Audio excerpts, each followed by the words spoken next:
Welcome back to the darker side of boxing, season 3, episode number 5. A story in this episode, ladies and gentlemen, that many of you will absolutely have never heard before, and we love bringing these stories to you. These are stories that absolutely go above and beyond the narrative of what the darker side of boxing is all about, and this story is absolutely no different. From exploitation to murder, this is the story of Tim Doc Anderson and Rick Elvis Parker. Now, Johnston, this has been a real eye-opening story for the pair of us, because this is a story we knew absolutely little to nothing about. And when we do the research for the darker side of boxing, and we was putting our list of episodes together and what we could do and how long the seasons could last overall, this story came up in the midst of looking for information on another story that we're doing, and I'm thinking, oh my God, this is a story that I've never even heard about before, and yet it certainly sits well within the confines of the darker side of boxing. It sits well within the confines of the dark side of boxing. This is the sort of episode, is the reason why we decided to start the darker side of boxing and to discover these great stories. I mean, great stories. Obviously, the ending is quite tragic, but there's a lot of tragedy in between it as well. There is so much in this story.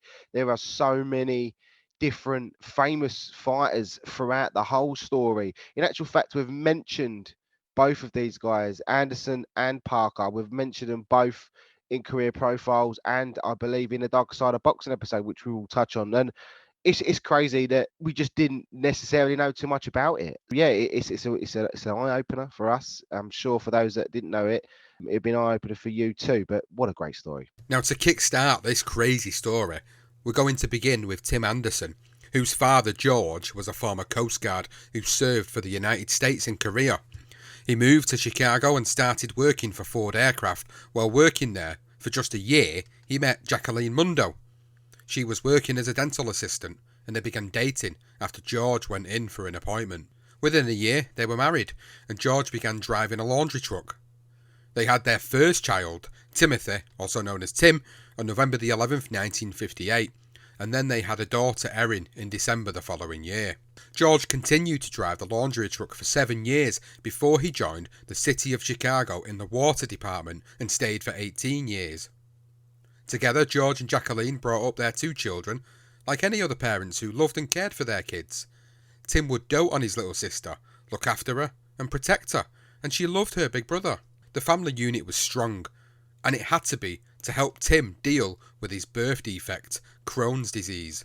Now, that's a long-term condition where the gut becomes inflamed, causing diarrhea, stomach aches, cramps, and blood in your stool. He had to wear a nappy up to the age of 8. There is, and was, no cure, so Tim needed a special diet. He couldn't eat sweets or junk food like his friends, and he said, "I could never do what the other kids did." But Tim didn't feel sorry for himself. He learned how to disguise his illness and how to look after himself. He would hide his illness during school time and when at home so his parents wouldn't worry. If anyone in school thought they could take the piss out of him, they were mistaken. He would fight if needed. If anyone tried to bully his sister, he would fight them too. Well, even though he was suffering from this lifelong condition, and doctors actually told his parents that he wouldn't be able to participate in any sports, Tim refused to take their word for it. Jacqueline's father, Alex, who was actually a former baseball player, he and George taught Tim how to play baseball. They would practice for hours out in the yard and in parks. Their time spent on Tim actually paid dividends as well, as he began playing in the Little League from the age of 6 and was instantly the best player in his team. Tim became an athletic kid who excelled at any sport he participated in, but baseball was his first love, and his future as a ball player was beginning to start to take shape. So just as Tim was moving to high school, George and Jacqueline had 2 more boys, Darren and Tommy. They moved out from the south side of Indiana and into the suburbs of Lansing, Michigan, where they lived in a big house in a good neighborhood. Well, Tim was a good kid who never allowed outside activities to impact on his sporting activities. He never did drugs or drink alcohol throughout his entire life. and he kept himself in good shape. Jacqueline decided to actually help broaden his horizon to enroll him in karate and kickboxing. And Tim really enjoyed fighting, and it was the perfect place for him to show his peers that he was tough and that his illness would not define him. Everything at home and in school was going so well until Jacqueline fell ill. Now, Jacqueline and Erin went shopping in a big department store in the city. They were walking upstairs and, well, Jacqueline fainted and she actually began bleeding. Erin was so scared that she began screaming, but she managed to call 911 and obviously the paramedics arrived. It was later discovered that she had a rare lung condition that would get progressively worse. Her life would now include many visits to the hospital. Tim decided to stay with his grandparents in California, and while he was there, Erin, then 16, broke her neck in the summer of 1976. She was swimming at a friend's house and decided to dive in and hit her head on the bottom of the pool, knocking herself out. When she regained consciousness, she couldn't feel any part of her body. Erin insisted that no one tell her brother because she didn't want to spoil his trip. She spent 3 months in hospital and she began to slowly regain feeling, first in her shoulders and then to her upper arms.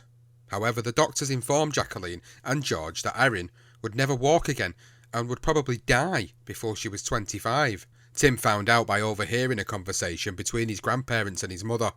When he returned, he was even more loving and tentative towards his younger sister while she worked through rehabilitation in Chicago for the next 7 months.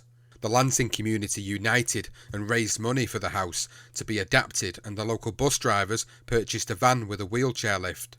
George now had 3 of his immediate family members suffering with illness. Tim with his long-term condition, Erin, now a quadriplegic, and his wife slowly deteriorating. He went to work, cared for Jacqueline, and then drove into Chicago to work on Erin's rehab. After 3 months, she came home, but hospital visits remained for his very sick wife. Tim continued to help his father where he could and pulled on his strength, something that he took into his adulthood. With the family feeling the strain, Tim found another love beyond baseball and began boxing in secret because he knew his mum wouldn't approve and his father didn't need any more dramas on his plate. However, he couldn't keep his secret for long. He came home one night with a black eye, and when Jacqueline asked how he did it, he confessed. Well, by this point, Tim's mum was pretty much bedridden, trapped upstairs, while Erin was actually confined to the bottom of the house. He didn't have to articulate to Jacqueline why he wanted to box. She already understood that he wanted to prove that he was a tough guy, tough kid. He'd already learned how to fight with Crohn's disease and how to control his bowels, even when some of the other fellas were punching him in the stomach. I mean, that couldn't have been easy to try and literally holding on. He's going to shit himself. I mean, Crohn's disease is terrible. His will was stronger than his body. And if he made his will strong enough, he could overcome anything. And to be fair to him, he pretty much did that throughout his entire life, right to the end. So after his confession to his mother, Tim would sneak upstairs to see her after his fights and give her all the details of how it went.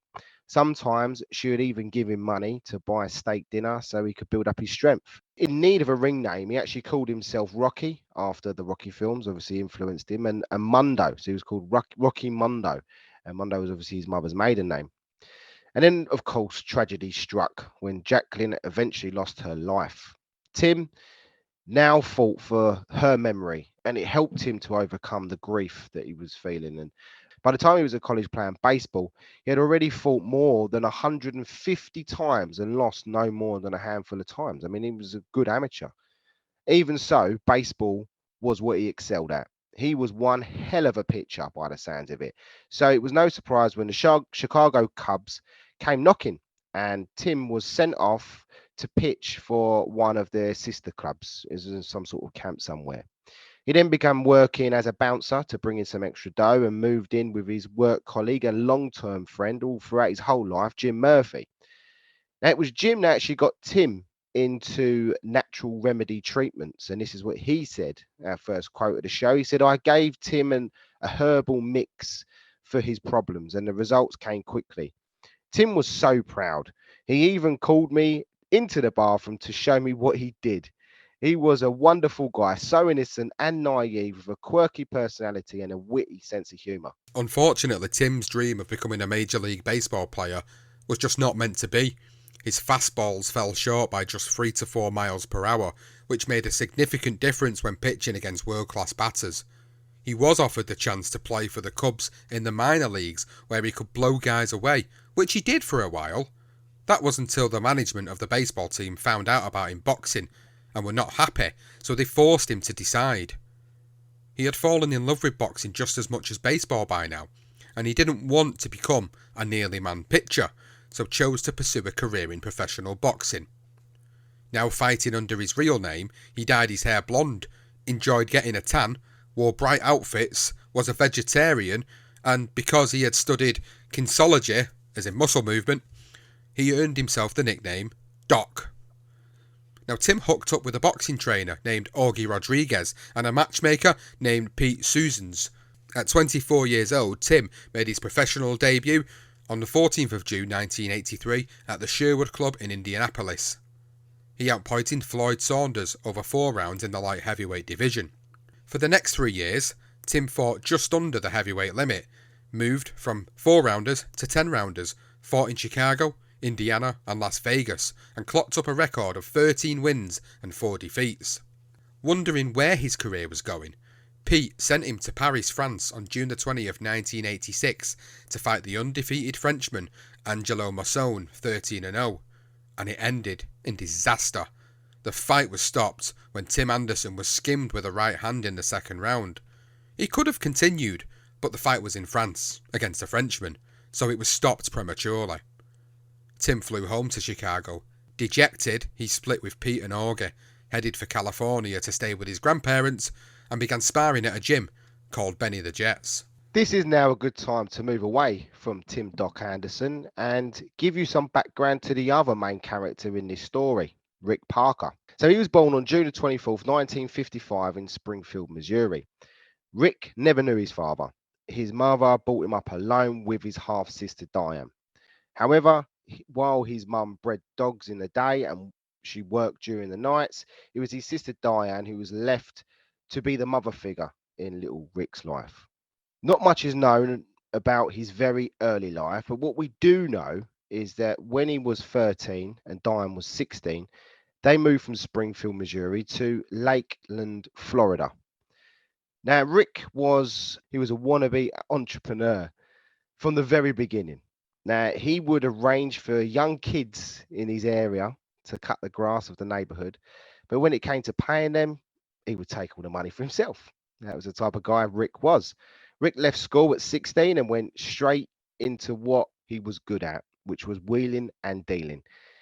He also became a very, very, very good pool player. He was so good that he actually taught himself how to play bad, and he actually used his pool skills to hustle money out of unsuspecting patrons in pool bars across various states.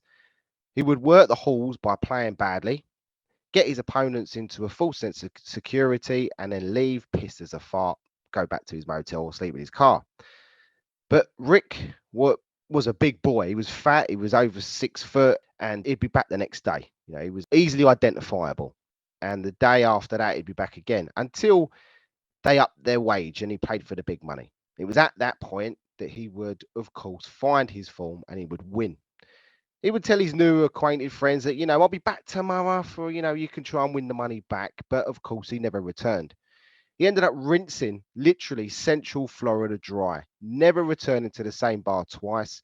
He couldn't because his look was so distinctive. He was a very large man with ginger hair and a ginger beard. Rick lived in his car, always on the road, staying in cheap motels, ate shitloads of junk food and drank plenty of beer. He bought himself a keyboard and would carry it everywhere with him. He taught himself how to play all the tunes he loved, Elvis Presley, Bob Seger and Neil Diamond. One night in a bar in Lutz, Florida, he won 10 grand from a group of men he'd been hustling for days. When he didn't return, they hunted him down with a submachine gun. But as always, and lucky for him, he had disappeared. Somehow, during those 2 years of hustling the pool bars, he met a woman. They got married and moved to Orlando. It was in Orlando that he met a man who sold a cleaning product called The Green, and he gave Rick the secret. He said it was an all-purpose removal agent, inside and out. It could clean oil from your driveway and dirt from your carpets. It was simple to make and simple to sell. The guy told Rick, "You see, the secret is this. It's got to look like it works. Always remember that. And it does work." From then on, he sold the green, door to door, in big plastic bottles and called it Sensation. He had become the American equivalent of Del Boy Trotter. But instead of selling any old shit from a suitcase down Peckham Market, he sold the green, which cost him 49 cents to make, and sold it to the customer for $49. He soon realised that he couldn't cover enough ground to get rich on his own, so he formed a company called American Safety Industries. He would hire out hotel function rooms and invite potential employees to listen to his sales pitch, showing off his wealth by wearing $50,000 in jewellery and referring to his Ferrari and his big house that he now owned. So he was basically a hustler. Like he said, he's just a hustler. He was able to hustle his way through life, and he was at a point now where he was starting to build a little bit of a reputation. Bit of a reputation and a rather large bank balance, which we'll go into, and it had been a quick turnaround for Rick, and he would use his employees that he currently had already on his payroll to socialize with the audience members during these seminars, and then he would gift one of the employees $700 just for putting their hands up first. Obviously, it was just another scam that many in the audience, who were always young men, fresh out of the nick most of the time, homeless or just with no sense of direction, and they would fall for it hook, line and sinker.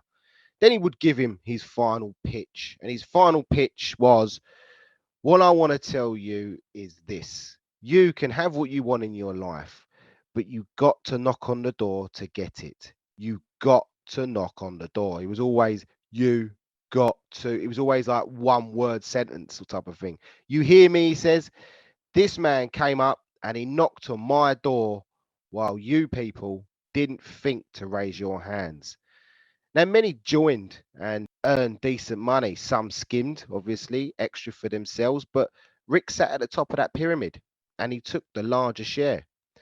By the time he was 25 years old, his business went on to generate $2,500 a day in profits.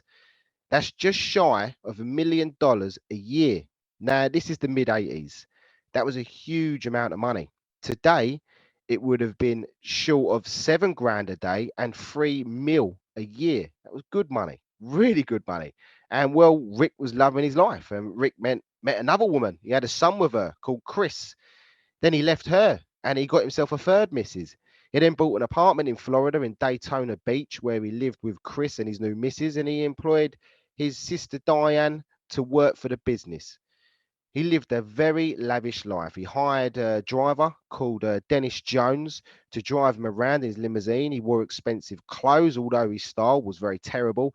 He wore plenty of gold. He hired bodyguards. He spiked his hair ginger for one particular reason, because one of his idols was Don King. Certainly following in the same footsteps as him. Now, he demanded that everybody call him Elvis. His enemies would call him Fat Rick, and you could find him in strip clubs regularly, taking his pick out of all the working girls. As he flashed his cash, they showed him the gash. He was earning enough money by this point that he decided to go into the rock and roll business, and he actually promoted Bon Jovi.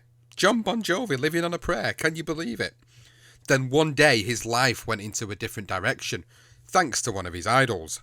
He boarded a United Airlines flight from Las Vegas to Orlando and met none other than Mr. Slippery Don King on the plane. Don was sitting a few rows in front, and Rick seized his opportunity and sat with his hero, telling him about his wealth and how he was now in the rock and roll business. Don advised Rick, "Hell, son, no, that's no good. You ain't going to get rich doing that." He admitted to trying it himself and that there was no money in it, and he said, "Too many variables, too many people to pay." He advised Rick that he needed to get into the boxing business instead. He advised him to take his seed money and find some big white guys who could punch. Oh, you'll love it. It was like the Wild West out there, and a guy with a brain and a big white heavyweight could probably go around vacuuming up dollars off the floor. Apparently, King said he would do it himself, but he had too many other fighters to worry about. Interestingly, Don actually said in an interview 10 years later that he had never met Rick before. King said, "He was saying what? I never sat beside him on no plane. I never told him to get into boxing. Why would I do that?" Asked that maybe he just didn't remember him, King replied, "Let me ask you something. You think I would forget meeting someone who looked like he didn't call himself Fat Elvis?" That's brilliant. What a line. Oh, Donnie King. Look, darker side of boxing. We've already done Don King. Great lines, but this is brilliant. Love that. Right. So whether this is true or not, Rick's head was now filled with endless possibilities, and his new objective was to find a white heavyweight and become the White Don King. As chance would have it, in the summer of 1986, a musician called Doug Wilder knew both Tim Anderson and Rick Parker. Now, Doug knew Rick from a gig he had played with the Allman Brothers, who I believe he may have actually been their boss or promoter as well then. And he also knew Tim through working out in Benny and the Jets. So, with Rick looking for a white heavyweight and a way into the boxing business, and Tim in need of now a boxing promoter, well, Doug obviously he set up the meet at a lively bar. Doug actually introduced the two after Rick had performed a few numbers on his keyboard, which he just loved to take around with him. They sat down at a dinner table and Rick began his pitch, and he told Tim all about how he had earned his fortune and how his chance meeting with Don King had diverted his attentions to the boxing business. And this is what Rick said. He said, "I like you, Tim. This is what I would like you to do. You introduce me to some people. I'll get you the fights and I'll promote them myself. I'll pay you $750 a week. I'll give you half the money from your fights. And after it gets going pretty good, you and I will get a percentage of the promotional rights." Well, Tim was sold. He never had no money, no promoter. Oh, this sounds great. And he opted in. And then Rick then explained what else he wanted him to do for him. And he said, "I need you to fight a heavyweight. The heavyweight division is where the money is. It's like Don King told me. If you can find a white guy who can fight for a heavyweight championship, then you got millions and millions of dollars right there in one night. I call it the windfall factor. Millions and millions all at once. That's what I'm meaning to do. That's what we can do together." Tim understood and he decided to take the offer. Tim negotiated that he was to be given 6 months to bulk up for the new division, and in turn, he would introduce Rick to his people within the boxing industry. That was it, the deal was done. Tim had a new focus for 6 months, which gave Rick enough time to talk the ears off those that were in a position to listen. Their first fight together ended badly at the Convention Hall in Hot Spring on January the 24th, 1987, against a guy Anderson had already beaten twice at cruiserweight, Frank Lux. They would go on to fight 4 times in all. But in their trilogy, Lux knocked out Tim in round 2. Rick isn't bothered because no one's there to see it, and he has a long-term vision. It all starts in spring 1987 when Rick decides to join alliances with the heavyweight Randall Tex Cobb and his manager Joe Derrick on a 9-fight tour over the course of 3 months. The rough and rugged former title challenger Tex Cobb trained often with Tim, and he told his training buddy, "I know you can fight because the way you dress, you'd embarrass the Puerto Ricans and the faggots." During this 3-month road trip, it is rumoured that Joe introduced Rick to cocaine. He had tried it before, but his coke was a whole different gravy compared to the shit he'd tried before, and he was hooked. While Tim and Tex fought on a consistent basis against club-level fighters, Rick threw his money around on cocaine, strippers, cheap hotel rooms and parties. Now Tex goes on to win all 9 of his fights, Tim wins 5 and loses 1. They finish their fight tour in Birmingham, Alabama, but end up at Rick's place in Daytona Beach, having a great time. Tex Cobb even received his completed divorce papers while at Rick's house and remarries the next day to Sharon Hodge. And I believe it was at the apartment as well. She was part of it, but we'll speak about it now. And so they actually known each other, Sharon and Tex Cobb, since 1982. And Sharon had joined them on their tour, and she could see a fraudster from a mile off. And Rick and Joe fit the bill perfectly. Sharon never trusted Joe Derrick in particular. He was taking money from her new husband, but Tex, well, he was too stubborn to believe it, or he just didn't want to know either way. Well, either way, Joe was addicted to drugs. Knew that Rick wanted him out of the picture so he could take over his fighter techs for himself. And he may have even been in trouble with some unsavory characters. To be honest, we will never know. These are the details that Joe took with him to his grave. Well, in the morning of the 4th of July 1987, Tim and Joe Derrick worked out together, as usual. And then Joe went and got a haircut and a manicure. They arranged to meet back at the condo apartment in Manhattan Beach. And we're going to let author John Houghton, who wrote The Years of the Locusts, and it was a great source for our episode, as well as other articles, etc. But yeah, this is John Houghton. If you haven't read it, The Years of the Locusts, thank you for your support for this book. I mean, go and read it, guys. And he explained what happened next. And this is what he says. He says, Joe Derrick killed himself in the condo in Manhattan Beach. He put a shotgun in his mouth. The shells took the top of his head clean off. Tim found his body. He knew that there was something wrong almost as soon as he got the door open. A sense of stillness, the stillness and the smell of copper and iron so strong it hit the back of his tongue. He could taste it as well as smell it. Joe was on his knees on the living room floor. His blood was falling from the popcorn ceiling back down onto him. His brains lay at his feet. In front of him was the shotgun. He had come to rest on his back to the wall, his head hanging forwards. Pretty gruesome sight, that, isn't it, Wow. really? Imagine Oh, walking awful. into that. Well, Tim walked quickly around the room. He went to the kitchen to see if anyone was there. The place was empty. He could hear fireworks exploding at the beach. Tim left the condo the night he found Joe and never went back. Not long after Joe Derrick's suicide, Rick asked Tim to beat up a kid who was selling drugs on the sly. When the time arrived for him to do as Rick had instructed, Tim refused. John Houghton explained what happened next. Some of the other crew kids began to shout at him, telling him to do it, like Rick said. Tim stared them down. Moments passed by. Tim thought that might be it, but Rick wasn't done. One of Rick's guys put his arm behind his back and pulled a short-barreled gun from under his jacket. He took a few steps forward. He was in the middle of the circle, in front of the kid. "Open your mouth," he said. The kid's eyes opened wide, but nothing else did. The guy put the gun in his face. "Open it," he said again. The kid did this time, more in surprise than anything else, and as he did, the guy's arm extended. "Punch fast." The gun went in and came out. It made no sound. The kid fell backwards very quickly. Blood began to flow from between his teeth. He didn't move at all. For a moment, no one said anything. Tim stood at the back of the group. To him, it felt like the oxygen void in the seconds after lightning in an electrical storm, that sharp, hot vacuum. Fat Rick reacted first. "Get out of here," he said. "Meet at the Holiday Inn in 1 hour. Drive different ways." They fanned out and headed for their cars. Tim watched them go. He looked back at this kid, who lay on his back with one knee drawn up. His head was to one side. Getting involved with some dodgy people, and John Houghton wrote that Tim thought he's dead, he must be dead. He couldn't believe it had happened. He waited a few more minutes while his head cleared, and then he ran out of the car lot and across the road to an all-night store. He picked up the payphone, dialed 911 and called the police, and he told them there was a body in the car lot across the street, and he hung up. Wow, two very significant moments for Tim. Clearly would be affected by both of those. So, that's the first part. Whether the kid died or not, well, we're not quite sure.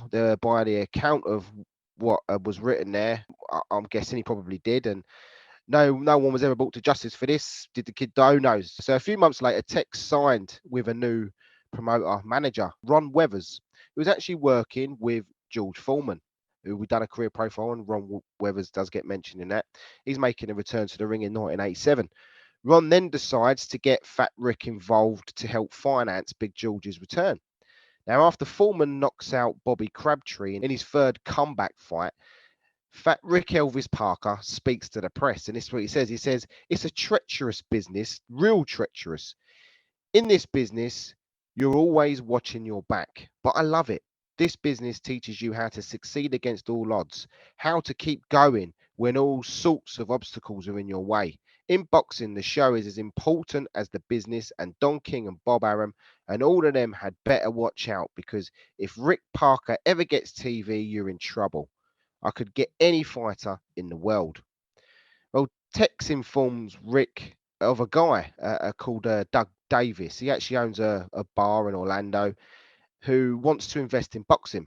So Rick manages to arrange a meet with Doug and he convinces him to invest 10% in George Foreman, which cost him $50,000, no doubt winning to Rick's pocket.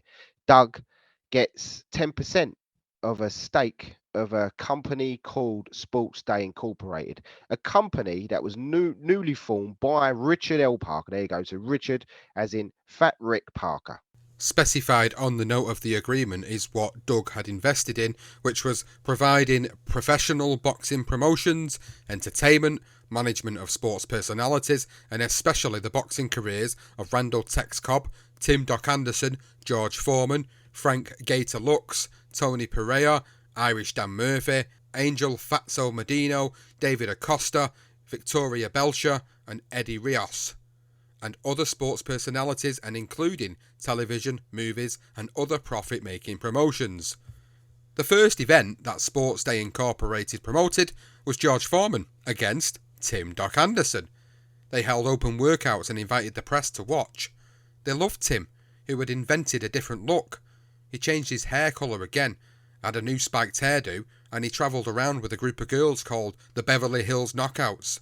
He knew the girls from Summers on the Beach where he worked the door. Everywhere Tim went to promote the fight, the Knockouts went too, all over Orlando in a big yellow coach with Tim Doc Anderson and the Beverly Hills Knockouts painted in red letters on the sides. Tex Cobb was also a part of the stable, and he ended up with a guy called Randy Gerber who held a contest to find ring card girls. Together, they ended up at the mansion of Michael Peters, who was surrounded by women who danced in a nightclub he owned called the Dollhouse. The women wore skimpy clothes, sometimes nothing. Michael told Randy to take his pick and said, "Hell, they'll walk around the ring naked if you want them to." Randy struck a deal with Michael Peters for the Dollhouse to sponsor the fight and handpicked his ring girls. Michael took Randy and Tim to dinner with 10 of the girls to celebrate their new deal. I think we're painting a good picture here of the type of characters that Tim Anderson's knocking about with. And well, Tim Anderson takes on George Foreman at the time, 48-2. His only defeats to Ali and Jimmy Young, and this happened on November the 21st, 1987, at the Eddie Graham Sports Complex in Orlando. Now, Tim enters the ring with the Beverly Hills Knockouts, and Rick Elvis Parker is the master of the ceremonies for the night, while Doug Wilder, who introduced the pair of them, actually sung the national anthem. Now into the fight, and Tim wins the first round, but he's rocked to his boots with one of those big, hefty George Foreman shots with seconds remaining. In the second, Tim cuts Foreman. He cuts him in his lip, and then for that, he ends up getting his eye closed in response. In the third, Foreman knocks Anderson down with a big right hand and puts him down twice in the fourth, at which point the referee intervenes and the fight is stopped well out of his depth, completely out of his depth.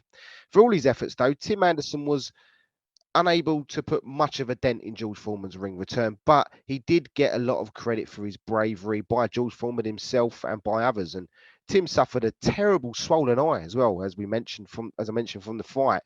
And it actually becomes infected. The infection then spreads to his sinuses, which drained into his throat, and polyps actually developed in his throat. Now, polyps is a non-cancerous growth or bumps on your vocal cords that can cause your voice to sound raspy, breathy, and hoarse. So for a good few years, he actually spoke differently after fighting George Foreman. So if you ever doubted the power, there you go.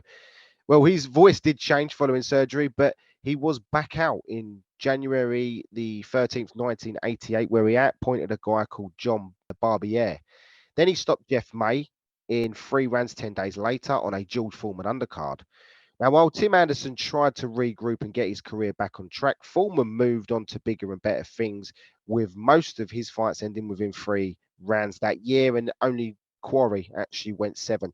Tim was even brought in as a sparring partner for Foreman to prepare for those fights in particular that George had fought to sort of see out the year. Now, Bob Arum was then convinced by his performances to take part of Ron Webber's content on George, while Sports Day Incorporated, which was obviously Rick's company, still held that 10%. Now, while most of Rick's money was being invested in Foreman's comeback, Tim was still a frequent part of that stable. In April, Tim collected the Mickey Mouse title, Missouri State Heavyweight Championship, with a 9th round stoppage of Roger Keane, who was making his debut. That sole defeat was Keane's only professional career fight. Irrelevant to Tim, he accepted that belt and cherished it, taking it everywhere he went.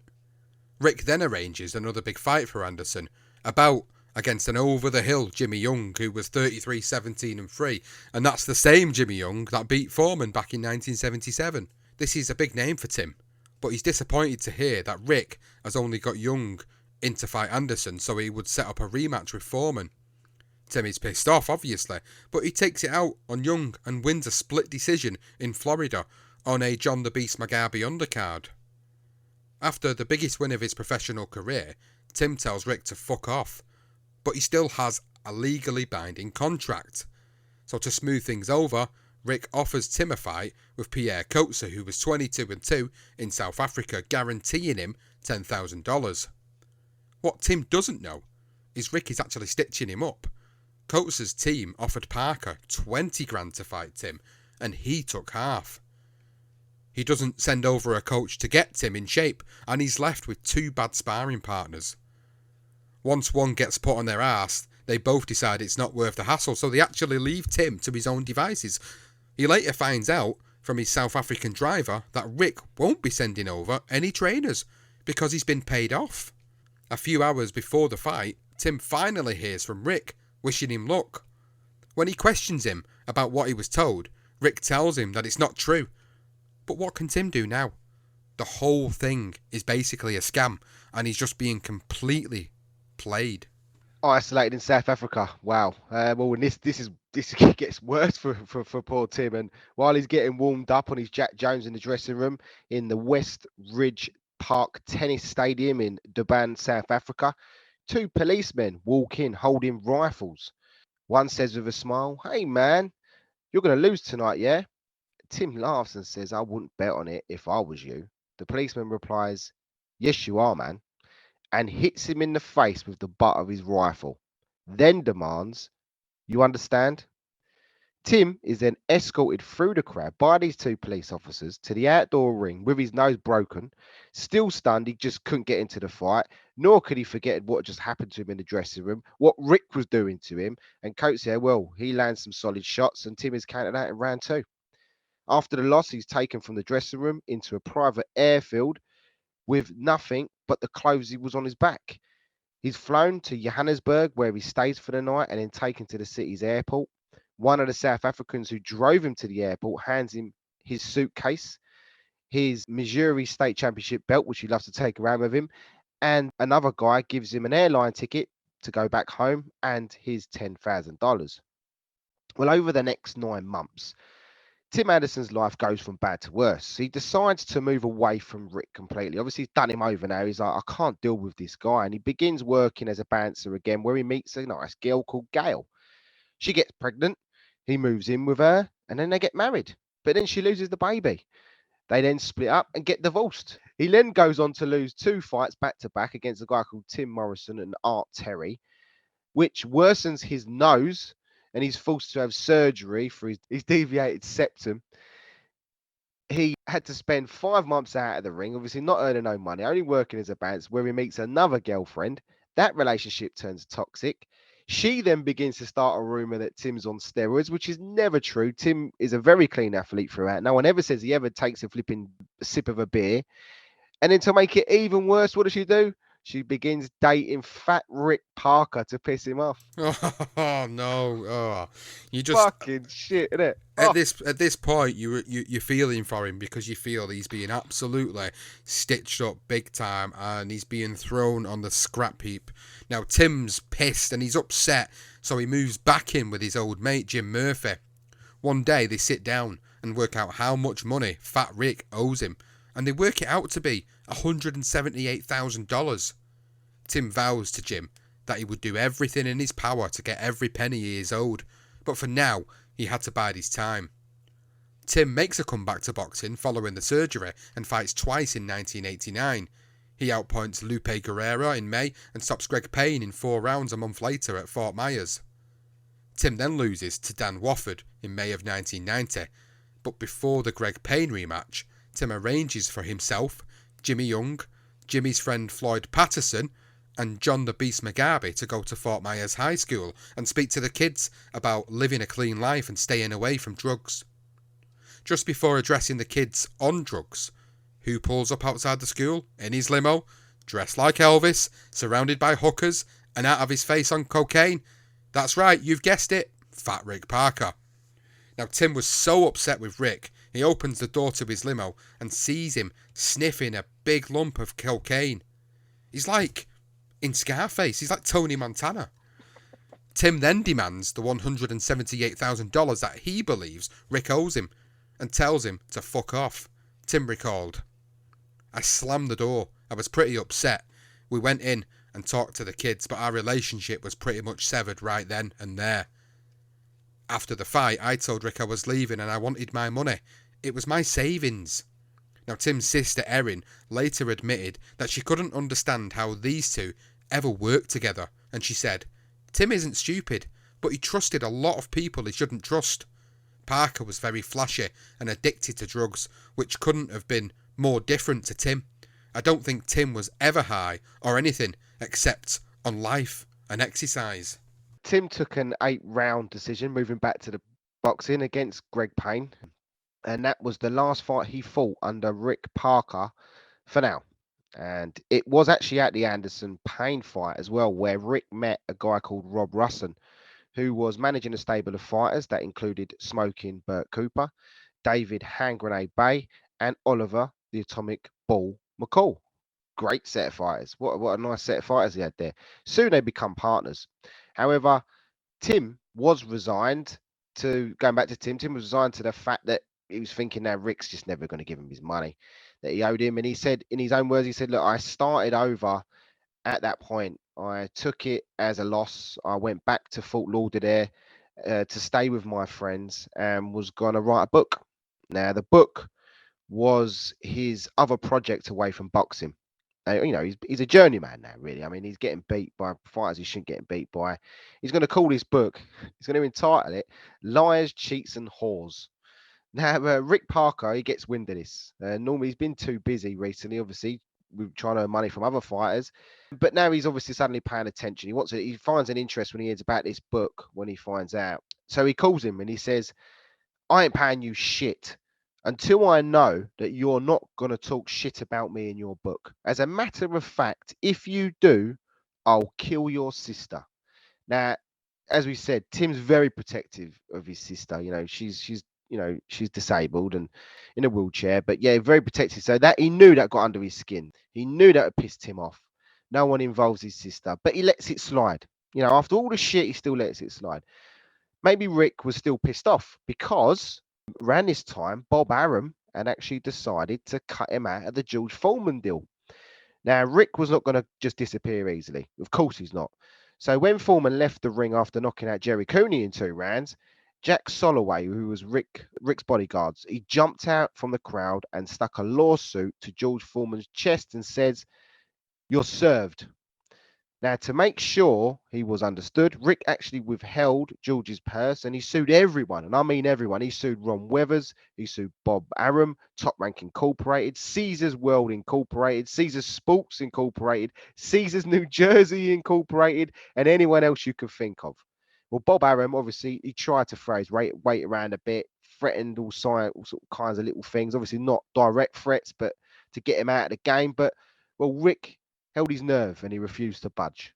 In the end, Bob Arum was forced to settle out of court for a fee of $150,000.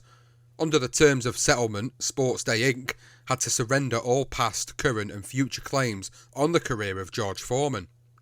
Rick signed the papers, paid the cheque into his bank, leaving Doug and Joyce Davis with a 10% share of nothing. Zip! They lost their 50 grand and their bar. But Rick, well, he just couldn't give a shit. The first thing he did was offer Rob Russin the vice president role at his newly formed promotional company. Rick Parker Presents, and he accepted.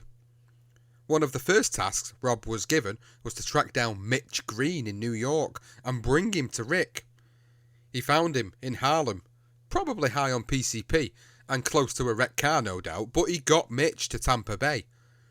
The important document that Rick wanted was the letter he had in his possession that promised him a fight with Mike Tyson. Now, for all the bravado that Rick brings, he was very stupid to think that he could handle Mitch Green. Apparently he gave Mitch a $5,000 signing bonus and a wage of $500 a week. He even provided a furnished apartment and a car, which, if he had done his homework, he would have realised this was a terrible idea because Mitch, as we know, just couldn't drive. Now, we did mention Rick Parker very briefly in Mitch Blood Green's episode, and this was around the time that he came out with one of the best darker side of boxing quotes ever.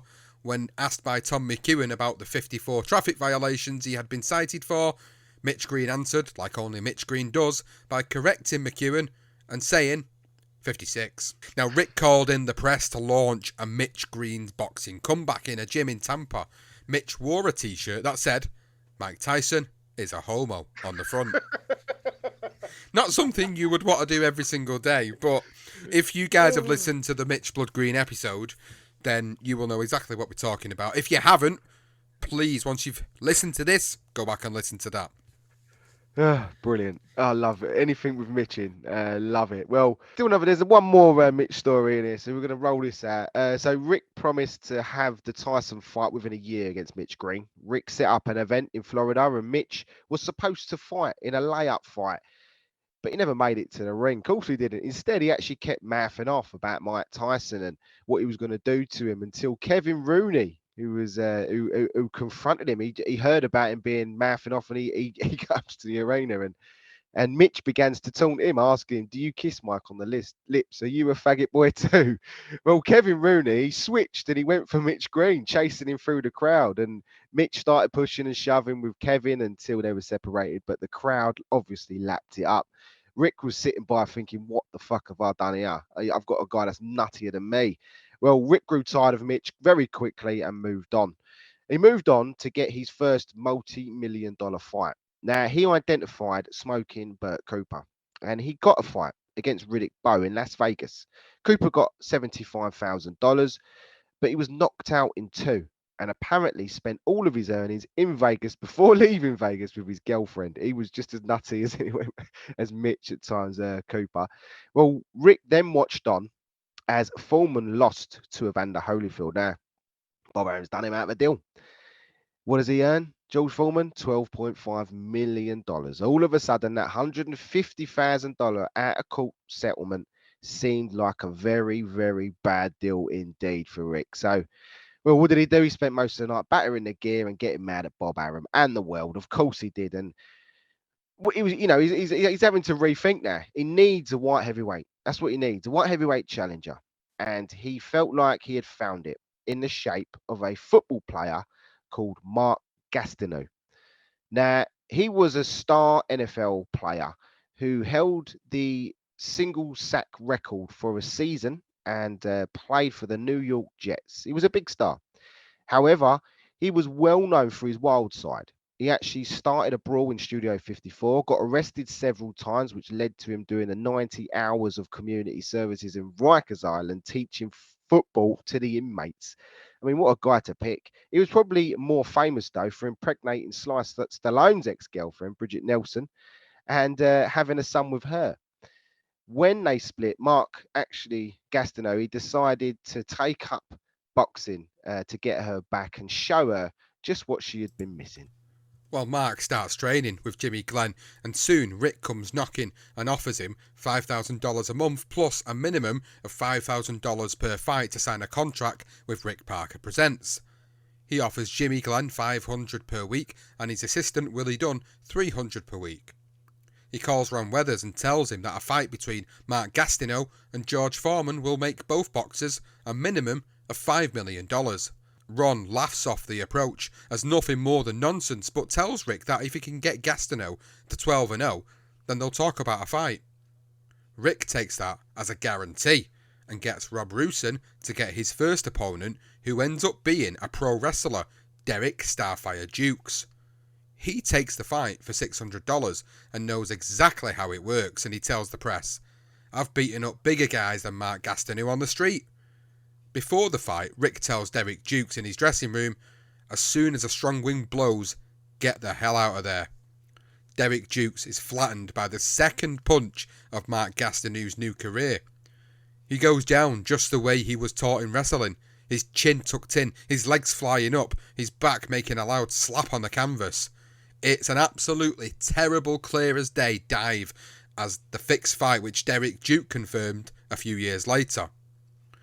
Rick plays up to the press and tells them that Derek was sent to hospital, but a reporter smells bullshit, and he was spotted at the airport not long after the fight.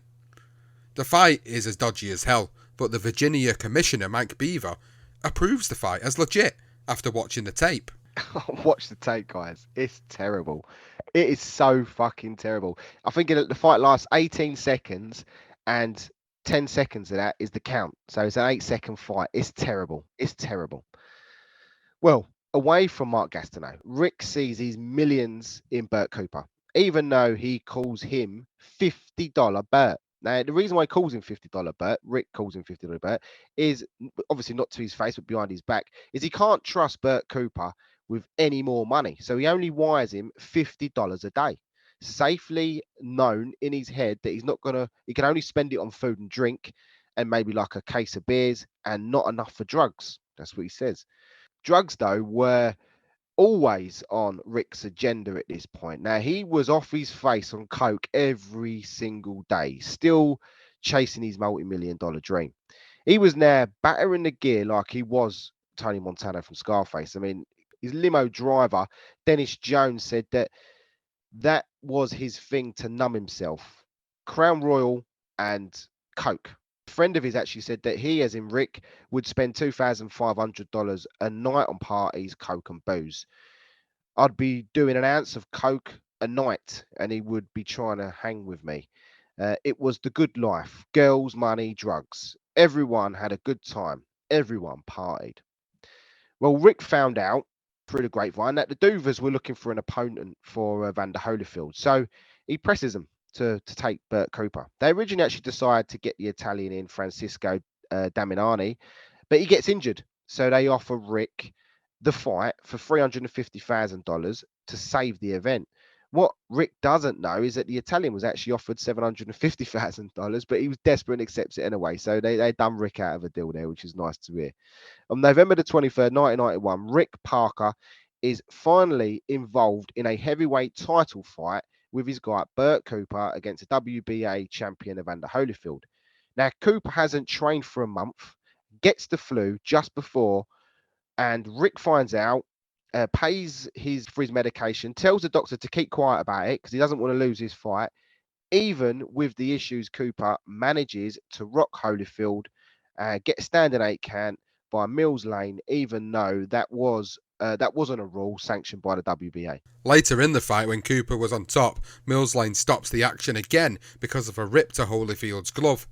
Lou Duver takes off the wrong glove to help his guy use the 3-minute delay to his advantage. It works, and Holyfield finally manages to get the stoppage in the 7th. Bert was gutted, and so was his promoter Rick, who said in the 60-minute news show, "I was one punch from the windfall factor, the one where all of your dreams come true." What a pig. More like Cooper was one shot away from where his dreams came true. However, the controversial moments in the fight mean more money for Cooper in his next bout. Cooper's gutsy performance was so unexpected that despite his loss, he left the ring with his market value enhanced, and Don King saw the angle. He swooped in on Bert's co-manager, Jimmy Adams, who apparently accepted incentive money from King to persuade Cooper to fight for King rather than for Rick Parker. Bert Cooper was handed some money in a briefcase, as Don King normally does, and signed a 2-fight deal with King. However, Adams said his signature was forged on that document. Rob Rouson was forced to dismiss Adams, and he told the New York Times, Rick Parker, who is Bert's real promoter, taped a conversation in which Jimmy Adams said he took $20,000 from King to bring Bert over to him. He sold Bert out. King tells the press that Bert Cooper is the uncrowned heavyweight champion of the world and that Dan Duver and Mills Lane stole the world title away from him. Don calls Rick and invites him into a meeting at the Marriott Hotel in Boca Raton the week before Christmas 1991. Don arrives with his stepson Carl, and Rick is already there, excited to meet his hero again. Don tells Rick that Bert would rather retire than fight for him again. Instead, Bert wants to take a tune-up fight in Las Vegas in February, and then he wants to fight Donovan Razor Ruddock on a pay-per-view for $1 million. This is what Don King's telling Rick. Trouble is that what Don King doesn't know is that Rick has actually already signed an agreement with Dan Duver for Bert to fight Michael Moorer instead, who held the WBO version. Now, Don does what Don does best, and he offers Rick money to step aside as Bert's sole promoter. That he'll allow Rick to work with Don King Promotions. Rick buys the bullshit, and he agrees to a 2-fight deal for Bert to fight Cyril Coffey in the Mirage Hotel in Las Vegas in February, and then a fighter of his choice in the next fight. Culkin hands Rick a blue bag stacked with dollar bills and 2 post-dated checks for the balance due. Rick walks out with the money in a bag from Don King, cheating on the Duvers, who straight away immediately sue Rick Parker for $3.5 million. When Rick arrives in Las Vegas for the Cooper Coffey fight, Don King, well, he's nowhere to be seen. Rick has no room booked at the Mirage Hotel. There's no meal tickets. There's no fight tickets. He eventually manages to track Don King down, and they meet for breakfast on the day of the fight. And Don tells Rick that the second fight for the Bert Cooper's 2-fight deal must be now against Razor Ruddock. Not a fighter's choice, but now it has to be Ruddock, or he can't make any money from the contract. And Rick says, "No way, Don. No way. I told you before." And then Don replies, "I like you, Rick Parker. That's $1 million gamble. By the way, I've stopped payment on your second check."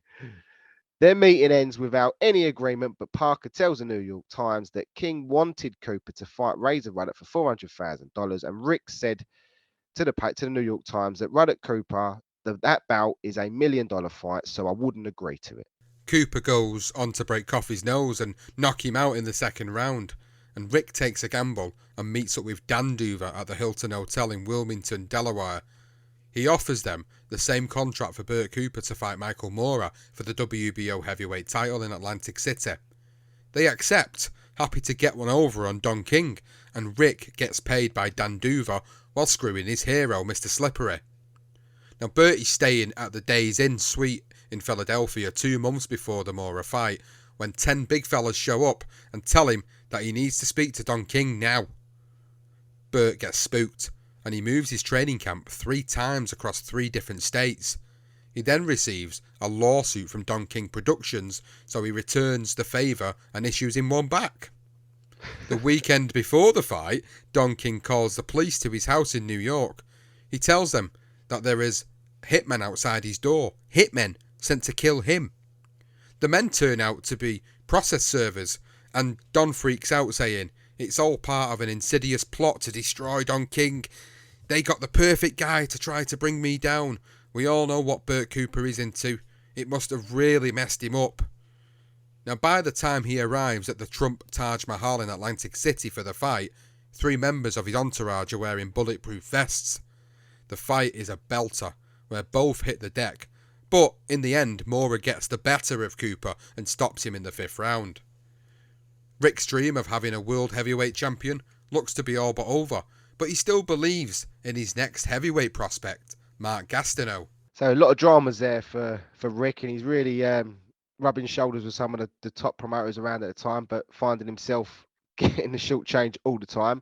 Meanwhile, Tim Anderson has not been in contact with Rick since that incident at the school, and he now had a new manager called Susan Migdal. She actually owns the Summers on the Beach, where he was working as a bouncer. Now, Susan had never been in a boxing manager, involved in boxing before in any way, any shape or form, and she managed to arrange a huge fight for Tim against Larry Holmes, who was 48-3, and he was also making his comeback. So the fight doesn't go well for Doc Anderson. Holmes breaks 2 of his ribs in the first round, and the fight is stopped. You can see on YouTube, he's literally walking him down. It's ridiculous. The former heavyweight king admires Tim's guts and bravery before body splashing Trevor Berbick off the top of a roof of a car that evening. If you haven't seen that, that is one of the funniest videos you ever see. Boxing Brawls episode. Again, have a listen to that. But yeah, literally straight after that fight, Larry Holmes decides to leg drop Berbick off the top of a car that evening. So just to go back to that. So for Tim, though, without Rick Elvis, Tim he's restored his honour as a boxer as well. You know, he's just, although he got absolutely demolished by Holmes, you know, they're saying some nice things about him, and he's happy how things are going now. He's got a nice manager. While his ribs heal, he's offered some work on a film playing a boxer, and he accepts. I mean, it's going great for him. Jumping back to Rick, though, and his NFL star Mark Gastineau, and their fortunes seem to be headed in the right direction too. So from June 8, 1991 to March 3, 1992, Mark accumulated a professional record of 9-0 and 9 knockouts. Now, he is due to appear live on ABC Television's Tuesday Night Fights, and this is the perfect time for Rick to showcase his white heavyweight contender, who is now only 3 fights away from facing George Foreman in that big multi-million fight that he wants. What the TV viewer, the ABC telly, and the rest don't know is that Mark has congenital psoriasis, which is a skin disorder, and is now filled with rage as well because he's banging out steroids. So you got Rick on coke and you got Mark on steroids. Apparently, that's what they were saying. So what they also don't know is that Rick has paid Derek Dunes that $600 to take a dive in Mark's pro debut. Plus, he paid off 2 other fighters to take dives too. He paid Tim Murphy $1,500 to take a dive in his 3rd fight, and Kevin Barch, who he gave him $1,000 to do the same in his 7th fight. Derek Dukes, Chuck Nail, Tim Murphy, Kevin Barch and Troy Berg had never fought a professional fight before they took on Mark, and Jimmy Baker had only 1 professional fight before he fought Mark twice. So of Mark Gastineau's first 9 opponents, only 3, including Jimmy twice, had ever entered a ring before, and only 2 had won a fight before. By the time Mark got to 9-0, he had won more fights than all of his opponents put together. Yet Fat Rick was still optimistic of getting him to 12-0 and then finally cashing in on his hopeless fighter by collecting his first multi-million-dollar fight against Foreman. The trouble was he needed an opponent for Mark. The fight was 5 days away and he was out of options.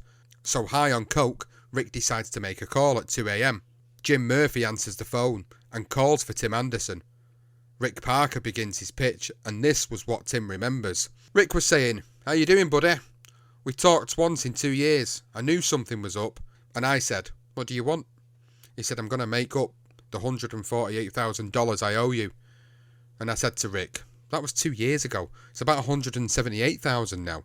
Rick said, "I'll make it up to you." When I asked him how, Rick said, "I want you to fight Mark Gastineau." But Tim wasn't interested, and he tells him, "Rick, I can't do it. I'm making a movie at the moment, and I'm contracted to these people, and I'm not in shape, and I haven't trained. Rick intervenes at this point and says, "Timmy, a movie? What fucking movie? You an actor or a fighter? I can't believe we're having this conversation. You're losing it, buddy. This is live TV, baby, nationwide. Was your fight with Foreman on national TV? Was your fight with Holmes on national TV? No, sir. What are you waiting for, man?"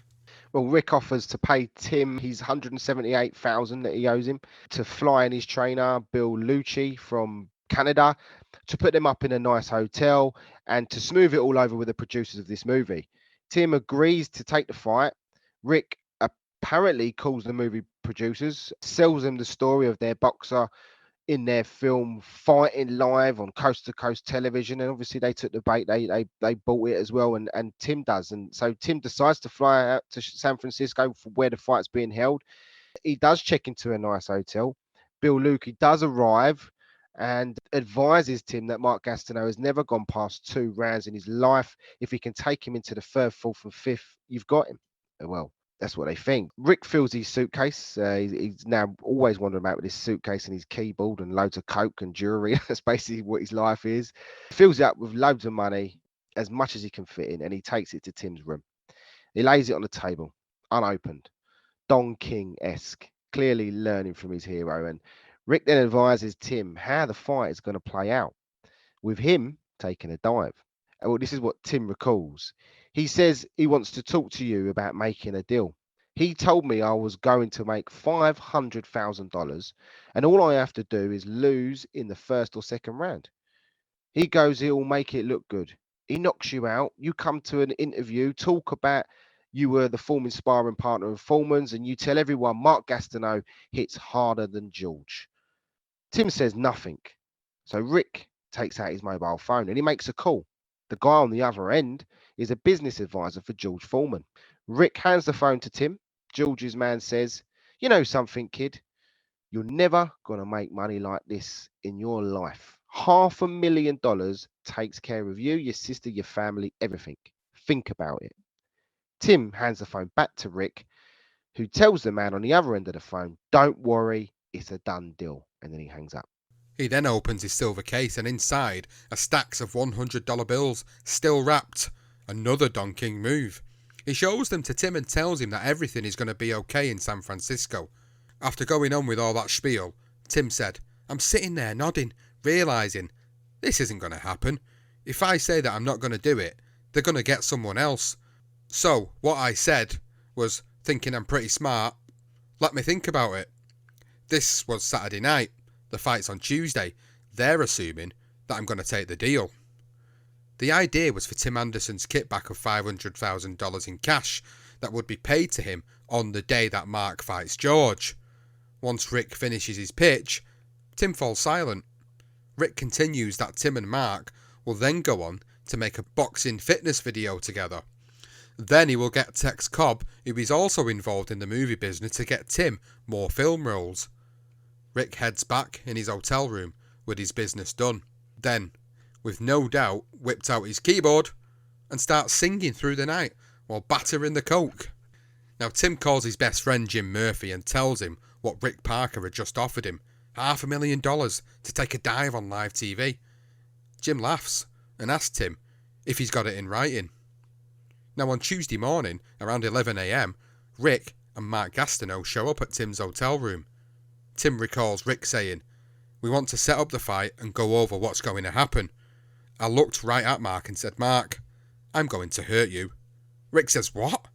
And I said, "I'm going to hurt him." Their mouths were wide open. I knew they couldn't get someone else now. He's getting his own back, old Tim, isn't he? Well, after telling Rick that he was going to knock Mark's ass out, the fix was no longer in. And Tim is even honest as well. He's open about the whole thing, the offer that's been made, and he actually informs referee, who approaches him, to be fair, Marty Salmon, on the truth about his approach. Now, Marty hears about previous fixes and pays Tim a visit in his hotel room. And Marty, quite a good guy, to be fair, tells Tim, "Look me in the eye and tell me nothing's going on." And Tim replies, "Oh, they tried, but I'll tell you what I told them. I'm a man of honor and I'm fighting. I don't lay down for anyone. I'm going to win this fight." Marty accepts his response and says, "Okay, Tim, I'll hold you to that." Just before the fight is about to start, Tim is in his dressing room, warming up, when Marty Salmon comes in for a final word. He says, "I'm telling you what I told him. There better be no monkey business tonight, or no one will lay down in the ring and still get paid."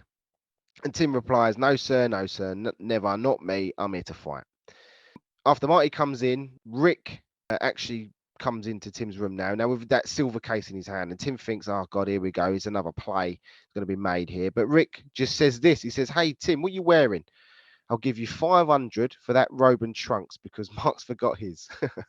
So Mark Gastineau was stripped to his waist and wearing cut-down tracksuit bottoms because he had forgotten to bring his shorts. Tim definitely refused because Mark did walk in with those cut-down tracksuit bottoms and some black robe, probably borrowed off of someone. The fight went on, and the fight went as expected, with Tim exposing Mark's inexperience and issued a severe beating over the course of 5 rounds. It's only a 5-round fight, by the way. He gave Mark 2 standing counts and dropped him for a 9 count in the fourth. The fight was only scheduled for that 5 round distance, and Tim Anderson was awarded a unanimous decision. Who sanctions 5 rounds? I've never heard of a 5 round fight Who before. sanctions? It's Like, crazy, isn't it? 4 rounds, 6 rounds, 8 rounds, 10 rounds, 12 rounds is usually the sanctioning, but I've never ever heard of a fight going 5 rounds. Tim says in his interview after the fight, he had nothing. He is a football player. Another one bites the dust. The referee, Marty Salmon, explained his side of events. I told them if there was anything suspicious, they weren't getting paid. Anderson then went out and beat the crap out of Gastineau. It was a no contest, man against boy. Tim, well, he slept well that night. Happy he didn't take the dive. He was awoken by a knock on the door. It was Rick Parker who told him, "It's okay, Doc. It's okay, you beat him good. He wasn't ready. He didn't have it. But don't you worry, we're going to make this work. Let's make lemonade, buddy. Let's make lemonade out of this lemon." Now he pays Tim Anderson $2,000 for beating Mark Gastineau, a grand short, and they all fly home. Rick's sister, Diane, who many suggest ends up becoming Tim's girlfriend, said, "I've never seen my brother so mad. I knew there would be trouble. His nostrils were flaring." Well, trouble was an understatement. Rick was pissed with Tim, and Rusin said he was absolutely obsessed with getting that win against Tim back. He kept saying that if he got that win back, he'll be on track to a big payday. He didn't pay attention to his other fighters. All he cared about was working on this rematch. However, Rick was not ready to give up on his project, so he got back on the phone to Tuesday Night Fights and sold them an evening of heavyweight boxing in Fort Lauderdale to be broadcast live on September the 15th, 1992. Smokin Bert Cooper will top the bill with 10 rounds of action against the tough Californian Rocky Pipele. The special attraction would feature the return of another fan favourite in Tex Cobb taking on Tim Anderson. That was the play, and the man who had obviously spectacularly derailed Mark Gastineau live on television. While Gastineau will begin to rebuild his reputation on the undercard against a guy called Rick Hall. Now, 3 big fights, 3 big storylines from Rick Parker Presents, live on TV across America. Rick tells the press, "See, Don King's not the only one who can do this." Rick and Rob Rusin, they arrange a night of tune-up fights in Fort Myers on July 11 in the summer. Now, Bert fights a guy called David Jacko. Tim Anderson fights Rick Horde. And Mark Gastineau fights a guy called Randy Davis. 600 people would attend this Lee County Civic Center to watch Mark knock out Randy in the first. Cooper then go 10-round distance with Jacko, while Tim Anderson and Rick Horde fight in what was the fight of the night, a 6-rounder war. And at the end of their bloody affair, the judges give Tim a unanimous decision, and Rick pays him $1,500 for the fight. He then offers him $5,000 to fight Tex Cobb, which he happily accepts. Obviously, he's played that fight already. He knew it was coming. Thinking things are now on the up and they're even, and after not accepting the bribe from the dive, and Tim's mate says to Jim Murphy, "Has he, as in Rick, given you any of that $178,000? And Tim replies, "No. But if I beat Tex, he'll maybe get me another fight with George." And then Jim responds, "Oh, yeah, Rick's going to get you another fight with George Foreman. And he might give you another $500,000 if you lose, right? Come on, Tim, wake up, buddy. He's conning you. How many times have you been through this with this guy? Don't you realize what's going on?" Great advice. Tim refuses to listen, thinking that it's just the way this boxing business goes. Just before the Fort Lauderdale card, Boxing Illustrated magazine decided to assign Ken Knox to write a report about Rick Parker and his event on September at Fort Lauderdale. Rick gives Ken full access and an interview, and he says, "I'm a major force in boxing, especially the most lucrative part of it, the heavyweights. From the time I've been in the boxing business, I've been a half-inch away from the windfall factor. I've almost made it. I've heard every writer and media guy laugh at me when I said George Foreman would fight for the heavyweight championship, but he made it even if I didn't. I've had my life threatened on numerous occasions by people who are serious, and Don King has interfered with every fighter I've ever had. Look, Duva, King and Aram know that if Rick Parker gets television, they are in trouble, because I could get any fighter in the world." Now, one day before the fight, Tex pays a visit to a doctor about his chest pains. Dr. Aquino diagnoses the severe pain and swelling in the second and third contracostal region of the chest. Basically, he had acute left chest discomfort and pain in the lower left anterior rib cage. Dr. Aquino advises Tex to see a medical doctor and writes a letter stating that he's unfit to fight. Tex informs Rick, but he does not show the letter to the examining physician, and nor does he pull Tex out of the fight. Instead, Rick calls Sonny Barch, his sidekick, and demands, "I need you to do me a favour. Tex's shoulder is hurt. I can't let him fight Doc Anderson. You've got to help me." Sonny says, "Rick, Tex could beat Tim with his leg broke." But Rick replies, "I can't take a chance. I can't have Tim derail me like he did with Mark." Sonny is hesitant, but Rick convinces him to take the fight and the $5,000 on offer, plus 5 easy fights on his next 5 cards. Sonny reluctantly accepts. Well, during the weigh-in, Rick pulls Tim to one side and he tells him that I can't pay you $5,000 to fight Tex Cobb because he doesn't have the money. And the best he can do is $1,500 and a fight further down the line against another opponent. Tim, of course, is pissed and he makes his protest quite loudly and publicly enough for Don Hazelton, the director of the Florida Boxing Commission, to hear. Now, Don is giving Rick a bit of a hard time and he calls his commissioners for a vote on the change, and that they actually vote 3-2 in Rick's favour, and the switch is agreed for Tex Cobb to fight Sonny Barch instead of Tim Anderson. And yeah, Don really don't like Rick, and he wants to clean it up, the business that he's involved in. So happy with the late switch, Rick goes and visits Sonny in his room, and he asks him to run through how this fight's going to go. And Sonny, this is how Sonny explains it. He says, "I'll go 2 or 3 rounds and get out. Then I'll get back up and take a little more and go down again. I'll be out after 3 knockdowns just like that." And then Rick replies, "Well, Tex has an injured arm, so let's make it quick." And Sonny confirms, "I won't hit his shoulder. And remember, he's going to get me a movie for this as well." So he's basically, the Sonny's he's clouds, his head's in the clouds. He has no idea that Rick's doing one on him.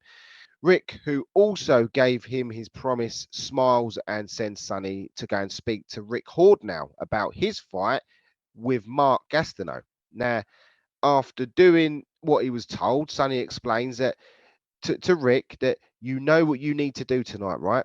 Now, Parker's going to give you another $1,000 if you go into the water, $1,000 and a couple of easy wins down the line. Now, Rick Hord says, "Do you think it's best?" And Sonny says, "I got trouble if it doesn't happen."